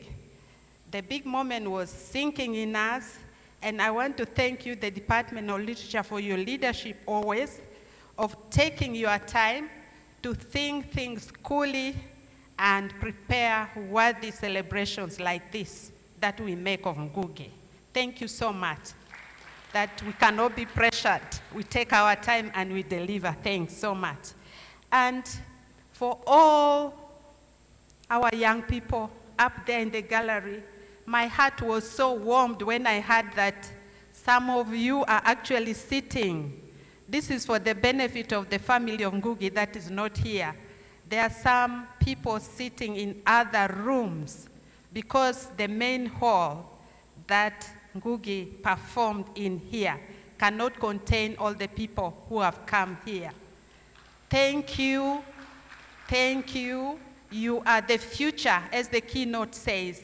And for us, you are going to replicate what you have heard here, what you have felt here, what it means. And I guess you are all, this is not the time we talk of major, but you are all people who are passionate about the literary art, right? Yes? Thank you so much. We hope that you'll continue this path Ngũgĩ has set for us. Finally, all the people who are making us feel comfortable in this space, who have been there at the entrance ushering us in, and every single member of the Department of Literature, even if you are not part of the organizing committee, there were times you will bring issues to the plenary and you'll get very good comments from the entire committee. So thank you very much. And in the words of the poet, as we live here, may we go away enriched. I hope that we are going away so much better people, better, what does it say, human beings? Or not just human beings. All of us are human beings, but we may not all be. Yes, that one. So can we go with that? That our being human being has an added value in us. And that is what will make Ngũgĩ very, very happy about. The art of literature is the soul of a nation, and as our principal keep telling us, you are here, Isaac said it, we are the best. And if we are the best, we should be also the best inside in terms of how we relate with people, how we perform what we are, that our inside can be resembling also our outside. With this, did I leave anybody behind? If I did, you are all included. Thank you so very much. Thank you, Isaac. Thank you, Prof. DPO. And yes, VC, we are the soul and heart of this university. And you see where we are? We are located at the center of this university. Again, would like to thank you for being part of this event. Like we tell our students at graduation, go ye be great ambassadors of Makerere University. Ngũgĩ has done his part. Let's do our part wherever we are. Thank you for being here. Would like to conclude this with our anthems. We shall do the Makerere anthem, and then we shall do the East Africa anthem, and we will conclude with the Ugandan anthem. I've been Isaac Tibasima. I've been your master of ceremonies for today. Let's get up on our feet and have the anthems.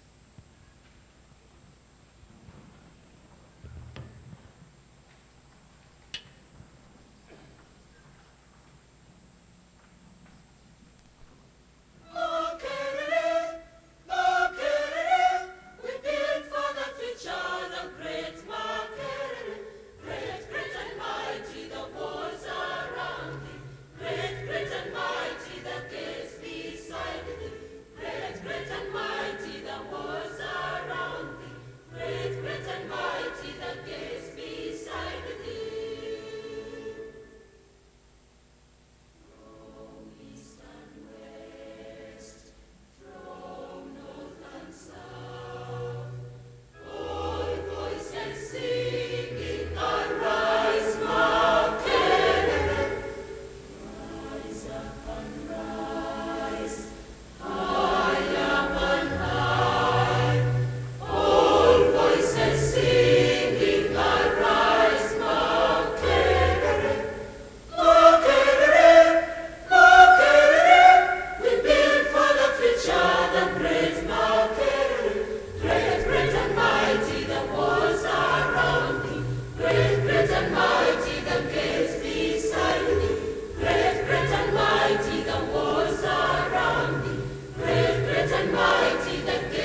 Afrika Mashariki, tuwezeshe kuishi kwa amani, tutimize na malengo yetu. Jumuiya yetu sote tuilinde, tuajibike, tuimarike. Umoja wetu ni nguzo yetu, idumu jumuiya yetu.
Ay, la puta no se siente la culpa.